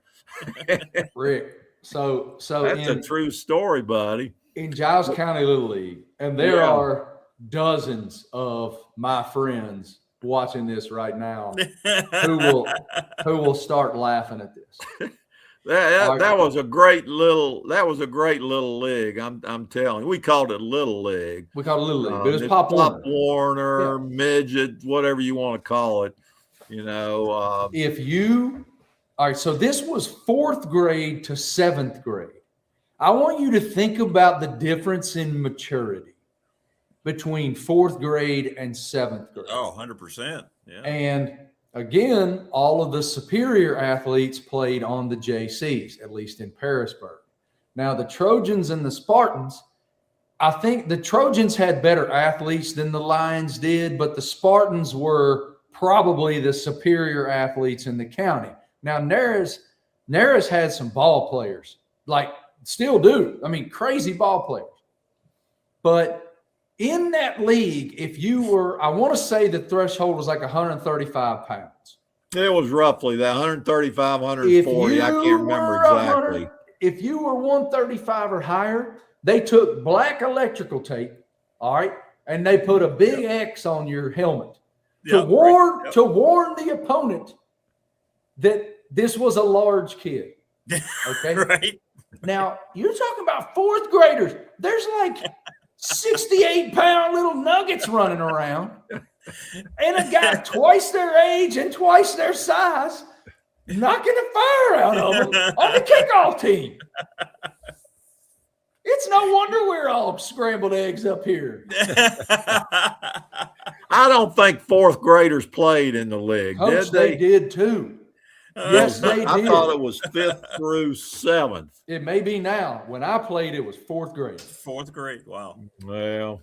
And Coach Rogers, the Lions. So I'll tell you one thing about small towns that is so cool. All right, Jim Rogers, Coach Rogers, was my Sunday school teacher, my football coach, and my neighbor. All the three things. That is cool. And man, he was also a very brave man because he was a West Virginia mountaineer living in Parisburg, Virginia. That was like, you had to be a brave soul to be flying that WV outside in Parisburg. But those were like, it was so, I remember one of the sweetest parts of the youth high school football experience for me and most of us was everything around the actual execution of a play. It was the camaraderie and the brotherhood that's built through football that exists in other sports, but not the way it does in football. Football's the greatest game. It's the greatest team game. It's not the same. And then there's just the experience of, like, at least at Giles High School, Coach always had Harold Chafin announce the defense. So you're running out there and they're saying your name, and honest to goodness, whole county's there. I mean, the entire eastern half of the county is there. And then when we're playing theirs, literally the whole county is there. The whole county. People coming out of the hollers, man. And so everything that the way it sounded, and Arnold Tickle's train horn, and bandanas waving in the air, and the smell of sticker glue and Windex and fresh cut grass, because either Coach or someone with whom he charged the task just mowed the grass that morning and strike the field, and the whole experience was so precious, man. But the funny part about that is it's also juxtaposed by the anxiety is the wrong word, because Coach always preached to us that he did not want us to be anxious. It was okay to have nerves, but you shouldn't be anxious because of how hard you've prepared. Right. And nobody prepared. There might have been people who prepared as diligently as we did, but I can promise you nobody prepared more so. And so he would always tell us on Thursday night, we'd do pregame, and the sun would be making its way towards the western sky and the crisp fall air, and you could barely see the outline of Angel's Rest. And he'd make us take a knee in the end zone, and he'd say, all right. That's why people always notice that I bust Coach Saban's chops, because Coach Saban is from Monongah, West Virginia, and they got the same eye that we do. Mm-hmm. Every sentence. I don't care if Coach was teaching us advanced mathematics or how to defend the option. All right. But he would always tell us, you've done the work. We have done the work this week. Proud of the way you guys are prepared. Make sure you're reading your keys. Make sure you have the right mindset. Get off your feet after school. Don't be grab-assing around. Yep. Let's go execute. He always told us not to have nerves or anxiety because we were ready. But when you're 17 years old and you have at least some awareness of what you're representing, which is so much bigger, even though it shouldn't be. It should only be the 40 guys in that ag building on your back, the click-clack of those cleats, watching Chris Fields bust his ass every Friday afternoon because he couldn't walk on the tile floor in those cleats, those screw-in cleats that we only got to wear on Friday nights. All of that, every bit of that wonderful, beautiful symphony that was the chorus of Friday night is so sweet. Hey, Marty, that brings up one of there are two things that I really, really enjoyed about coaching football and that I missed when I got out of it. I enjoyed the whole thing, man. I was like, heaven on earth out there coaching. But I feel like you have emotional eyes right now. I can see it. Two things that were special. One was I loved talking to the team when they were gathered around me on one knee. Yeah, man. All right. I just loved that. And frankly, I think I was pretty good at it too. Oh my word! And sure. And I think a lot of that came through naturally with me from my environment. And I would always start the week kind of looking back at the previous game as to what we did good or bad or whatever, evaluate that a little bit, and then really start looking forward to the game coming up. But you don't play the game on Monday and you don't play it on Tuesday or Wednesday. You play it on Friday evening. So you want to build to a peak on Friday evening. So you don't want them all, fired up on Monday and then uptight on Friday, So I would keep that in mind. We were on Monday and Tuesday. We're working on technique and we're working against the defense that we expect to see on Friday night, and those types of things. And you can't let the team get to the point where they're satisfied or this is old hat, which it is old hat because you do it over and over and over and over and over again. But that's what it takes to be good and to get things down. Like you ought to be improving. I tell you, 1980, our first state championship, we got so much better during the playoffs. We were good going into the playoffs, but by gosh, at the end of the playoffs, we were really good. We were much better than we were going in. Wow. Because we just kept at it, and kept working to improve. But I'd love talking to them, and I worked towards a peak on Thursday. And Thursday, I just tried to put a kind of the icing on the cake, and then just kind of build on that a little bit right before the game.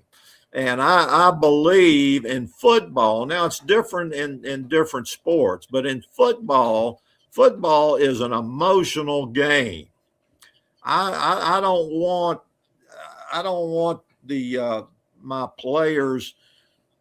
Well, it's kind of hard to. I want them.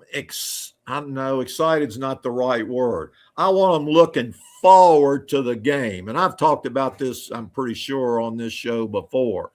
I want them ready. I want them prepared, and I want them to do one of the things I always would tell them. The last thing on Friday night is do what you've been coached to do. That's one of the first things I would tell them in August. Do what you've been coached to do. We're the coaches. We've planned out what's going on, me and the assistants here, and we've decided on, a course of action. And we're going to coach you in doing that action. And you do it. Don't do your own thing, because the system breaks down if you're doing your own thing. Like if you're not reading your key down on the goal line, and I see this in the pros, colleges, and everywhere, and your responsibilities at tight end there, going down in the corner, and you're looking into the backfield, and do what you've been coached to do. Do it all out, all right, and have a ball doing it. I don't want you uptight. I guess we started kickoffs at 7:30. At 7:25, I don't want you uptight. Man, I want you raring to go. I want you to be like those horses coming out of the gate at the Kentucky Derby. I want you coming out of that gate just looking forward to that trip around the track. And have I told this story about one of our players over at Blacksburg? We were playing over at Blacksburg. This was in 1980, and we were playing at the, where they used to play there. And we go back into the locker room right before we would come out for kickoff, so they could basically use the restroom, and I could just talk to them just a little bit. But I looked over at this one player, and he was unable to play his junior year because he injured his shoulder in practice. And I looked at him, and he was just grinning from ear to ear, just smiling, had a smile on his face. And I said, he's ready. He's ready. He's looking forward to tonight. He's not worried about winning or losing. He's not uptight, about playing or who the opposition is. He's just ready to go and get after somebody. And that's the mindset I want them to have going into the game. I don't want some wild, thing out there, but I just want you looking forward to it. And you ought to have fun on Friday night. That's why you're out here. Is to play. It's called playing, not working.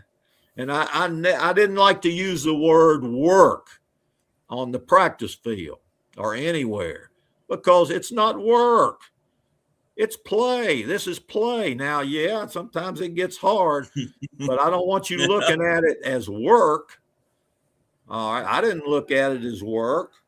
I had like 3 categories to my life. One was my work, which was teaching math, and I enjoyed that, but I didn't enjoy it as much as coaching. All right. Coaching was my recreation.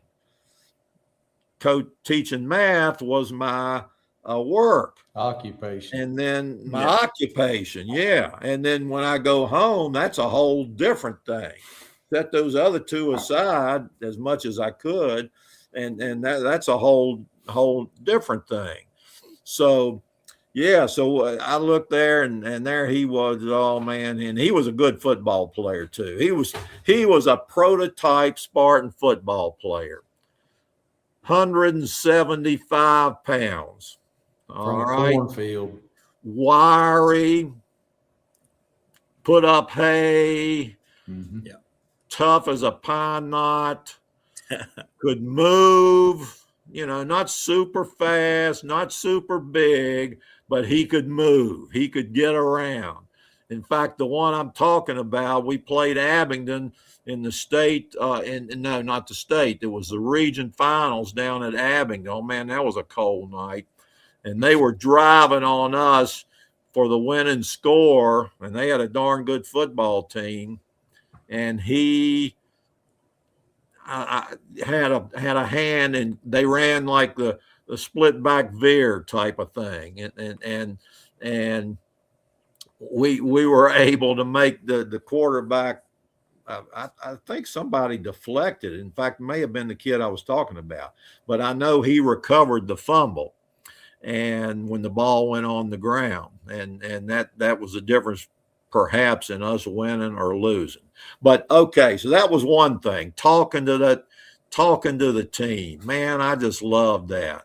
and particularly during the week, building them up. And I would look for something. I would look for some kind of something to say to them, you know, but I never told them a lie because I felt like they would read me like a book. I might embellish the truth a little bit, but I wouldn't just make something up. So I would look in the newspaper for somebody saying something negative about us or something like that, or maybe, you know, listen to the kids talking, maybe some player from the other team talking about us or something. I would just look for something that I could build on to get the team fired up. And you know, high school kids, they're impressionable. You can get in their heads and talk to them, you know. But I just love that. The other thing was calling plays on offense. I loved calling the plays. Okay, and we didn't have. Rick, we didn't have an offensive coordinator and a defensive coordinator. I was the coordinator. Okay. I called the offense. I called the defense. Okay.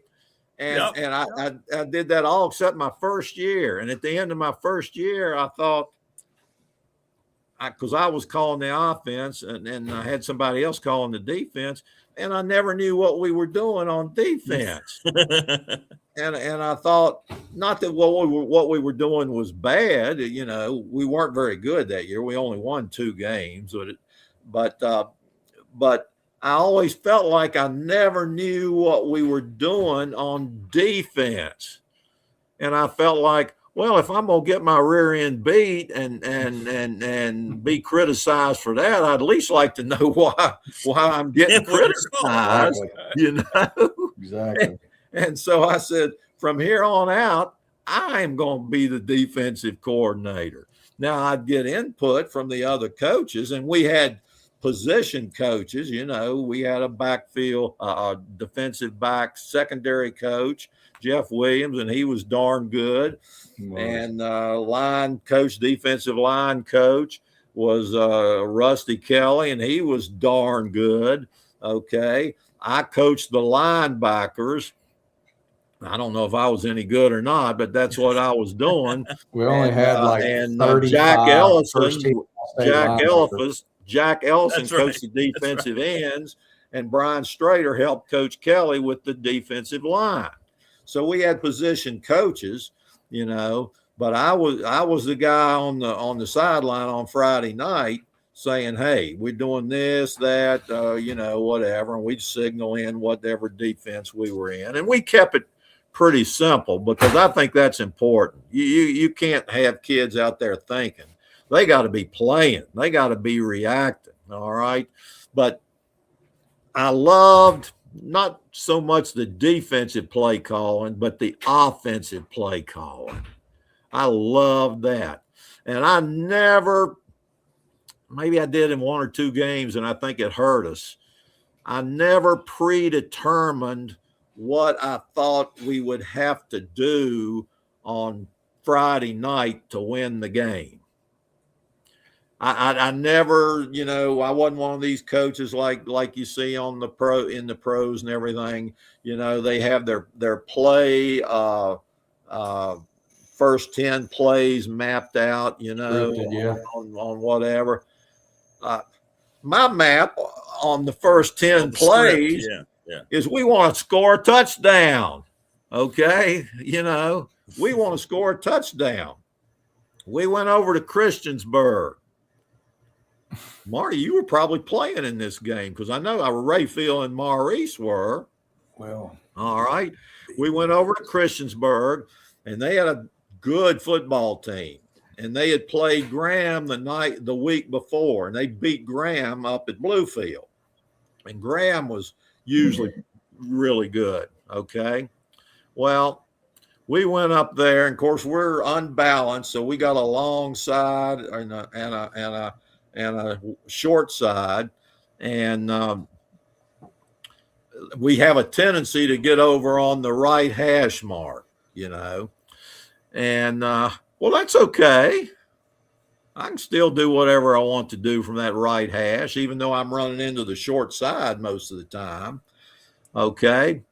We took the ball down around our 20 or 30-yard line, and we got over on that right hash, not by design, but our first play was, what do you think it was? Wing 44. 44. By God, line That is up. our bread Hit and them in the butter. mouth.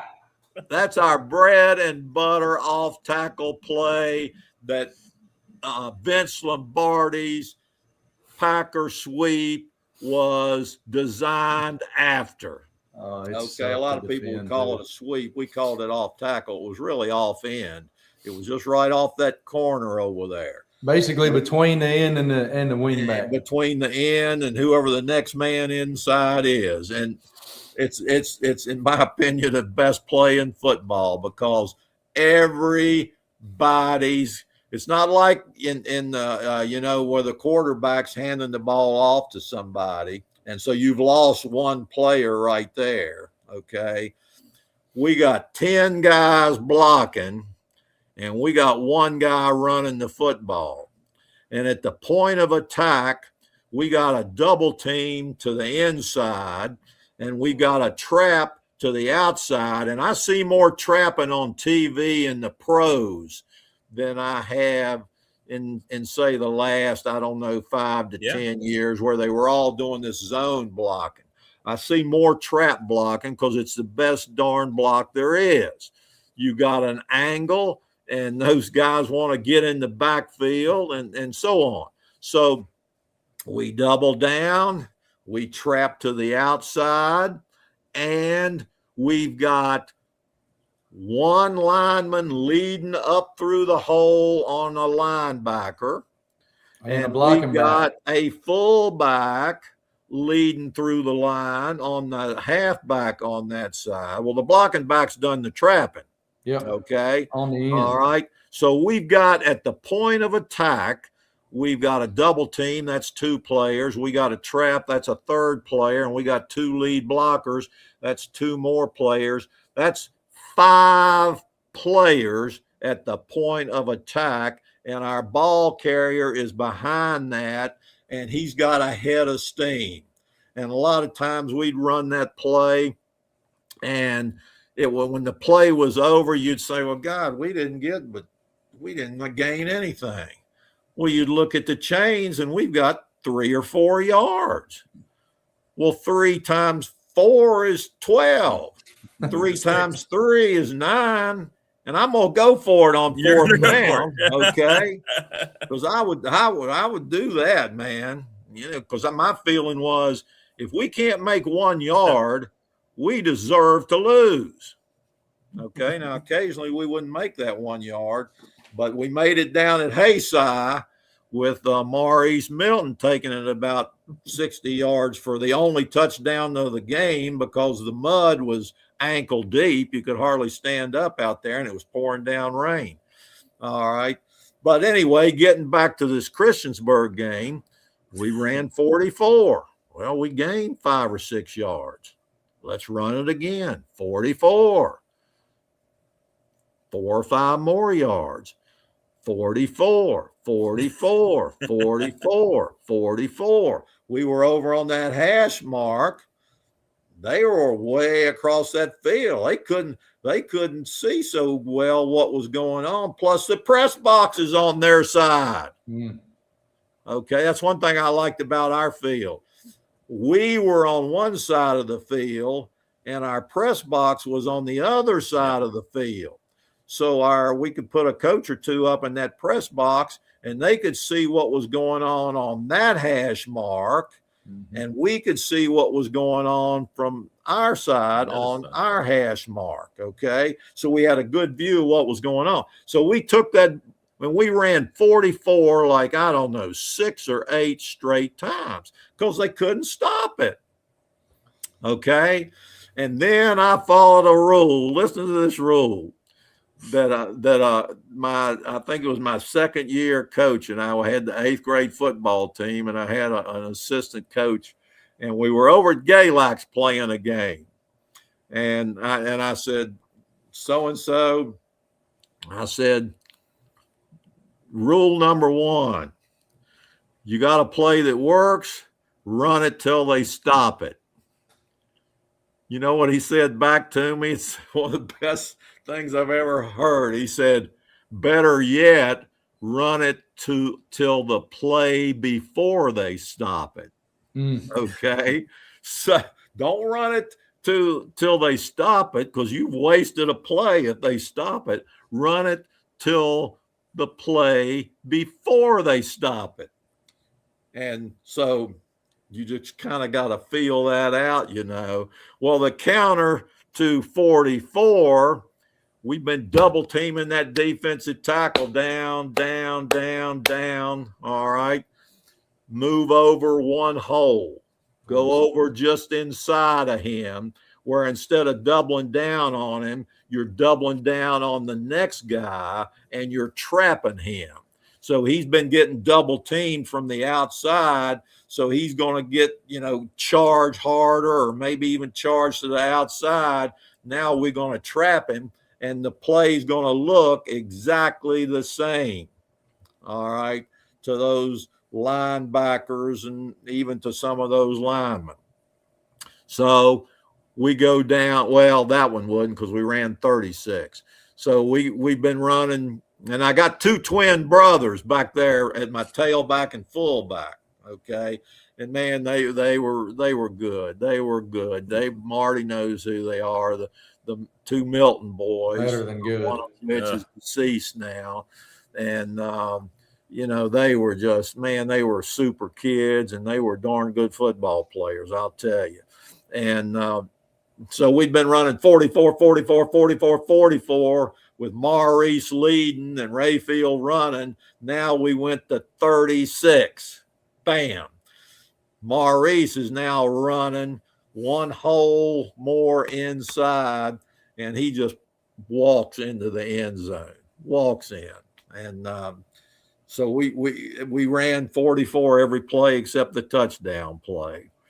And so I loved calling those plays because I'd been watching them when I was 10 years old up on the wall in the dining room, which I've talked about earlier.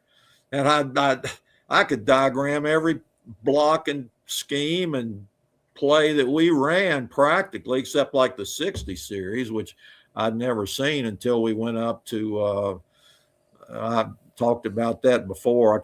What's the name of the school? Dickinson College or something like that. Dickinson. Yeah. And where we picked that up. But that brings up another point. In 1980, we played the whole season without having 36. I had 38, which was another hole down inside going right straight up the middle. And we had our pitch out going around the end, 32.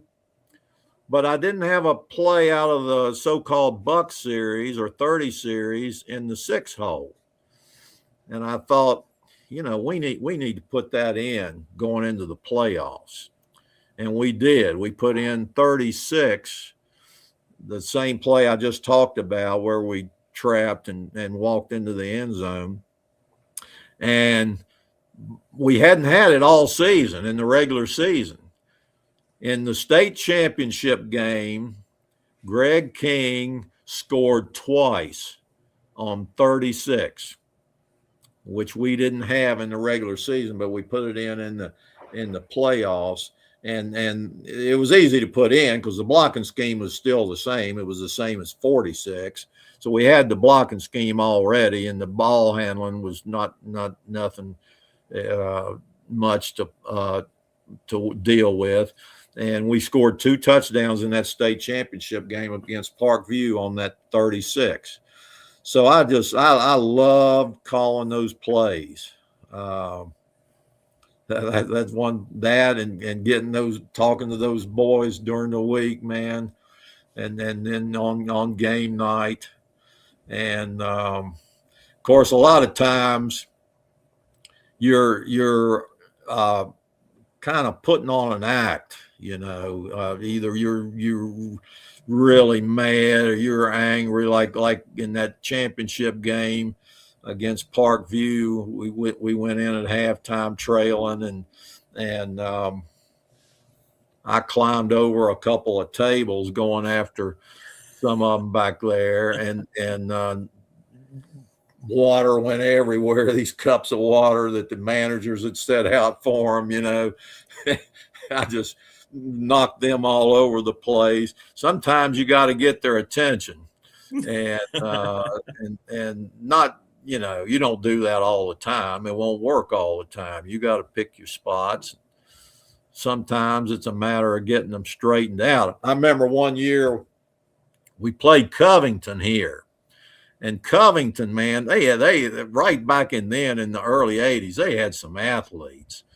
In fact, I made one of the dumbest calls I've ever made in my life up at Covington the next year. But we were playing them at home, and they came down here. They had a real good running back. They were good. They were darn good. And they came out in an 8-man line on defense. Well, we had never drilled on the practice field or prepared for an 8-man line. I didn't expect to see an 8-man line. We'd worked against everything else, but we hadn't worked against an 8-man line, and that was my fault. And the kids didn't know what to do, and they were killing us. God, we couldn't get back to the line of scrimmage. So we go in at halftime. I don't know. We were maybe down 2 touchdowns or something like that. And, I told them, hey, look, we got to call our double teams off because we're always double teaming trap. But you can't double team against an 8-man line because you can't account for everybody. Somebody's going to come clean. So I said, just you double teams, the outside man, you take the guy you'd normally be double teaming, and then the next man down, you take the next defender down. The man inside the guy we would normally double team. We killed him the second half because once we broke that line of scrimmage, there wasn't anybody there. We doomed, gone. And so anyway, I love calling those plays. Marty, was it fun or was it work? Well, it's like Davo Sweeney said to me one time, the fun's in the winning. And we did a lot of winning during my time. I mean, we should have probably won the state championship my junior year. Lebanon High School had a great team. They had a great team. They had that running back they had, he was a man. Terry Hayes, he went up to Princeton University and played. I guess he played up there. Aaron Fuller. He was headed. Aaron Fuller is who killed us because he killed me because Rayfield had a broke ankle. And so I'm in there trying my best to stop this guy who was the first team All-State. He started at Emory and Henry for 4 years. He's a first team All-American and a Hall of Famer now at Emory and Henry. And we're friends now, Aaron and I. It's kind of funny. I saw him one year. Another buddy of ours, Ryan Cowden, coach, you may remember that name. You coached against him as well. He was a quarterback at Lebanon.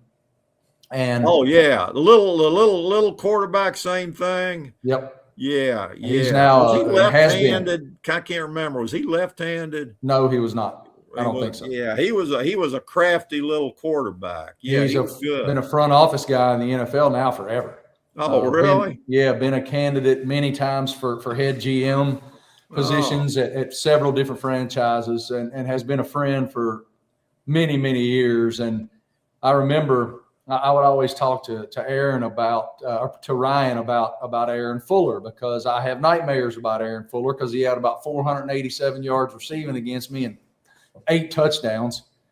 I told him, I've told him now the reason you got a scholarship to Emory and Henry is me. But anyway, long story short, I failed us that day we had a really good team that year. Matt McGuire and Joey Caldwell and Danny Ratcliffe and Joey got hurt, right? And Didn't he get hurt? Joey got hurt. That's exactly right.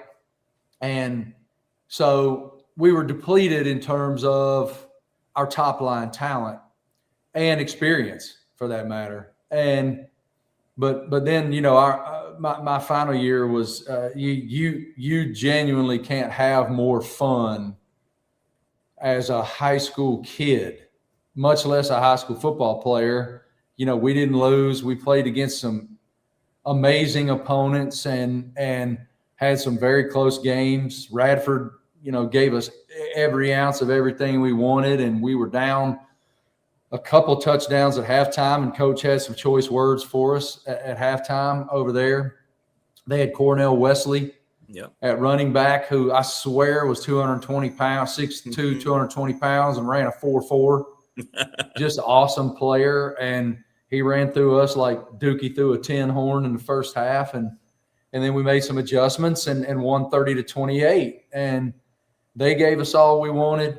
And I remember George Wythe had a quarterback named Jeff Bourne. He now goes by Jeffrey Bourne. And he's incredibly successful businessman now. I think he's even been in government. I can't remember. I want to say he might even been in the House of Delegates or something. I might be making that up. But nonetheless, he was this water bug quarterback that just was so hard to defend, because if you got penetration with the defensive front, on the back end, he was able to create enough time. And then if we had good coverage on the back end, he'd just take off running. And he was so hard to contain. And we beat them, I think, 21-13. I'm not trying to say this to be cool, but I think I ended the game on an interception. I think I picked him off during their last drive, and we were able to close the game out. But just it was as idyllic Americana for me personally, in my experience, my last year of high school, because my dad, who lived vicariously through my career, got to see us win a championship. My mom was still healthy and making us those pregame meals. And my best friends growing up were my teammates, and we got to achieve all of that together. And, you know, like just honestly, as storybook as you can possibly have. And to have done that there, I'm really, really, really proud to be from Giles County and to be from Parisburg and to be from Appalachia. And so I didn't know it then, but I cherish it now, what all that actually means there. Yeah. And it was work, and it was a lot of stress for those of us who weren't elite. And I can't speak for the guys that were elite, like Rayfield. I know he had pressure, different kinds of pressure. Peter Some guys thrive off pressure. And we were taught that way. We were taught to thrive off of pressure, but we all had different types of pressure. You know, when you're growing up, you can't understand. You genuinely, because when you're young, you live at this intersection where insecurity meets self-absorption so often, because you're just worried about me, just worried about me, just worried about me and what I got going on. All of us had our own unique home life situations. And that's why men and women like Coach Ragsdale that maybe even knew some of those home life situations were able to take that smorgasbord of individual context and help us help each other be great, or the best versions of ourselves. Because all of us had stuff, man. I don't care how great your home life was or how fractured it was. We all had stuff, and we all had a different. Nobody had the same two. None of us came to school every day with the same math. Yeah. And so, like I'm reading the thing here. Kids are too naive to feel pressure. That's a lie. You didn't grow up like I grew up if you didn't think I had pressure. And I know my friends, and I know the pressure that they had. So maybe you there in the chat didn't have pressure and you were never nervous, but you didn't play Spartan football. Because one thing you talking about remind me, and this is going to be the last thing I say, okay? And what that time is is my dad used to have a saying. 5 minutes. We're good. He would say, you're talking about being behind and coming back, okay? He would say, there's very little difference between a good block and a bad block. Think about that. There's very little difference between a good block and a poor block. And that's true.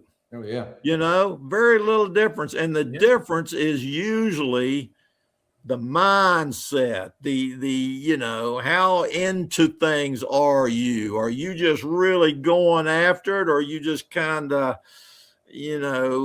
mechanically trying to do it, but you can't get into it? And it all starts right up here, and that goes back to that thing of just looking forward to getting in there and playing and going after them, and it's hard to change that when you're on the field and it's happening in front of you out there on the field. And usually it takes a halftime break to kind of get in there and get things squared away. And sometimes that's chewing everybody out, and sometimes it's not. It's maybe something else. Well, like that 8-man line, getting them squared away on what they're doing. But you see it on every level. You'll see a team, have like a touchdown lead or maybe even 2 touchdowns going in at halftime. And when I see that, I say, watch out. Watch out. That other team that's behind, they're going to go in and they're going to catch it maybe. And that team that's going in with the 2 touchdown lead, they kind of relax a little bit, even though the coach may tell them not. And you'll see it a whole lot of times. That team that's trailing at halftime, they come roaring back the second half. And once they get that momentum going, it's hard to stop it. And you don't have a halftime on the other side to get it squared away.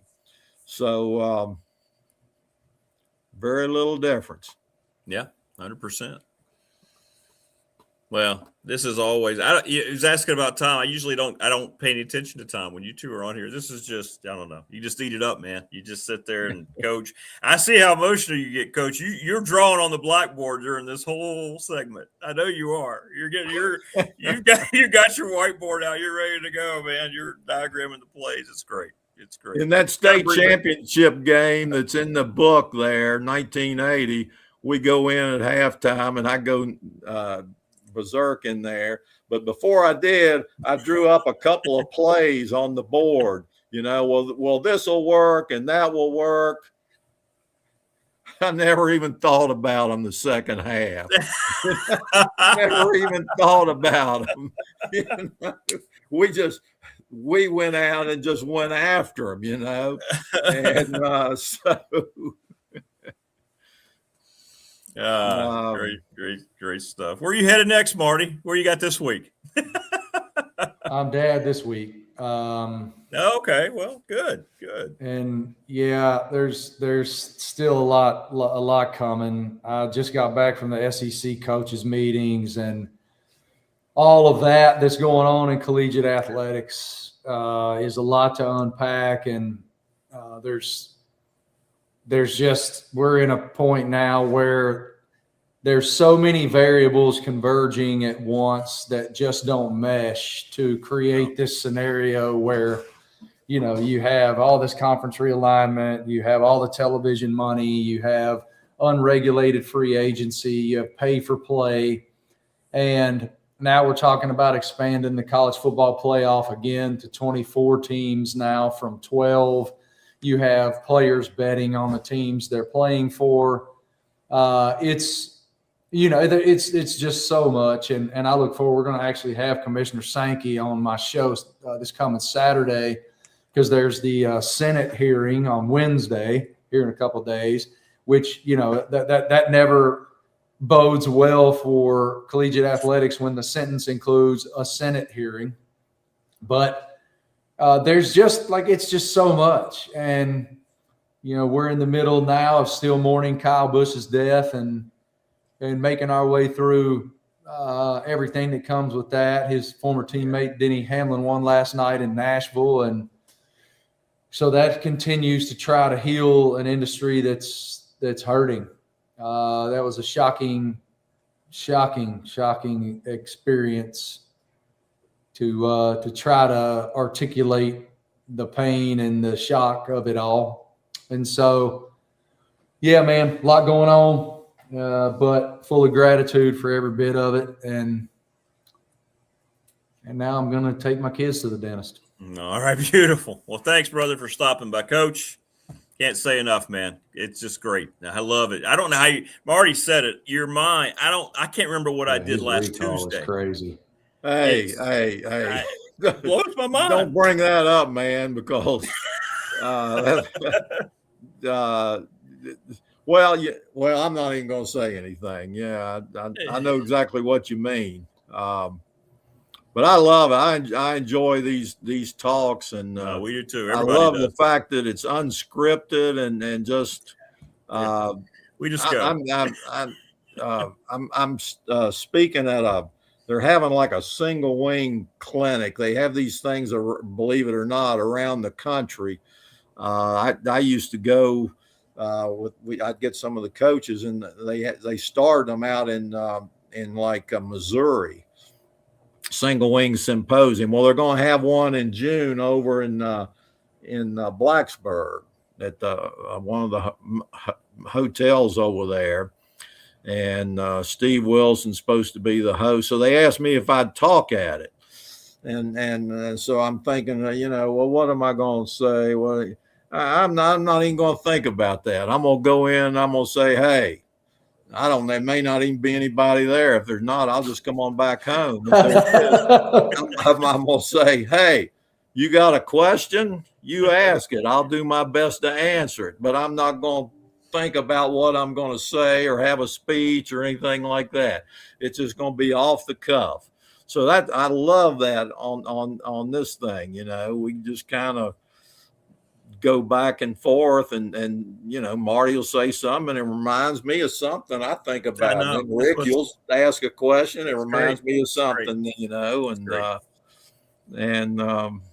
so there's always something to talk about. I really enjoy it. No, it's priceless. That's the word it's just, and people tell me it is to have you both here. So thanks again, gentlemen. We'll resume next month as time. Okay, great. Sounds great. Just let me know. Marty, see you, buddy. Good Love you, Coach. Every right. So often. Everybody stay safe. Yeah, go ahead, Coach. Yeah, real quick. Yeah. The cover of that book about the 1980 season, there's a lineman leading the way for Leon King. His name was Don Sparks. His mother died here recently. He came by and saw me the other day. Somebody knocked on the door. I went to the front door, and it's Don Sparks. And he coaches down in around Statesville, North Carolina, down in your territory. In fact, he may coach. I think he told me he's coaching at a school. He's not the head coach, but down around Lake Norman. Oh, that's where I live. It's literally right there. It's right there. Did you know that? Did you know that? I did Don not. Sparks And is coaching down and his there? His nephews, Rick and Scott, are two of my best friends, and I quite literally text with them every single day. No kidding. I'm sure they told me he knocked on the door and came in. We had a great talk, so I love it. I just will tell you, man, you can never know. You can never know. You can never begin to have any concept of what you mean to all of us. You coaches are so important in the development, not just athletically, but emotionally, of so many young men and women in their stead every day. And you could just never know how much you infused us with with the perspective of what hard work can do and preparation can do, and infused us with self-confidence. And one of our greatest joy, and I can speak for some of my teammates, their greatest joy is the fact that they were able to deliver you a ring and thereby all of us one too. And just so grateful for you. So grateful to get to spend this time with you and listen and laugh and just glean your wisdom, because you're the GOAT. Marty, no question. I'm luckier than y'all were, buddy. I tell you, just coaching was the time of my life, and I loved it. Loved every minute of it, and I enjoy doing this and reminiscing and talking single wing and whatever. It's a real joy. So I appreciate every word you say, and my response to that would be, it was my pleasure, and for sure. And so that's it. Well, I'm gonna go get me some of them red bike pants and wear them. Please do. College game day. Hey man, you can't sport those pants like I did. I cannot. Don't even try. I cannot. That'd be like me trying to be Elvis Presley. Don't even get the try. collar. Don't forget the collar. Don't forget the collar. I'm gonna start calling Coach Pearisburg Presley. All right, see y'all. Later, brother. Hey, see you guys. You all. All right. All right. Take care, Coach. See you next month. Okay. Thank you so much, Rick. Thank you, brother. Great, man. Great stuff. All right. Great, as always. Thanks to Coach. Thanks to Marty. Thanks to you. Thanks to all of our sponsors. I hope you enjoyed that one. We'll be sharing it all over our socials. Enjoy the rest of your Monday. That's got to get you off to a good start, everybody. We'll see you tomorrow on the Tuesday edition. Until then, take care. Thanks for watching. Have a great rest of your day. Thanks again to Marty and Coach Rags. We'll see you tomorrow.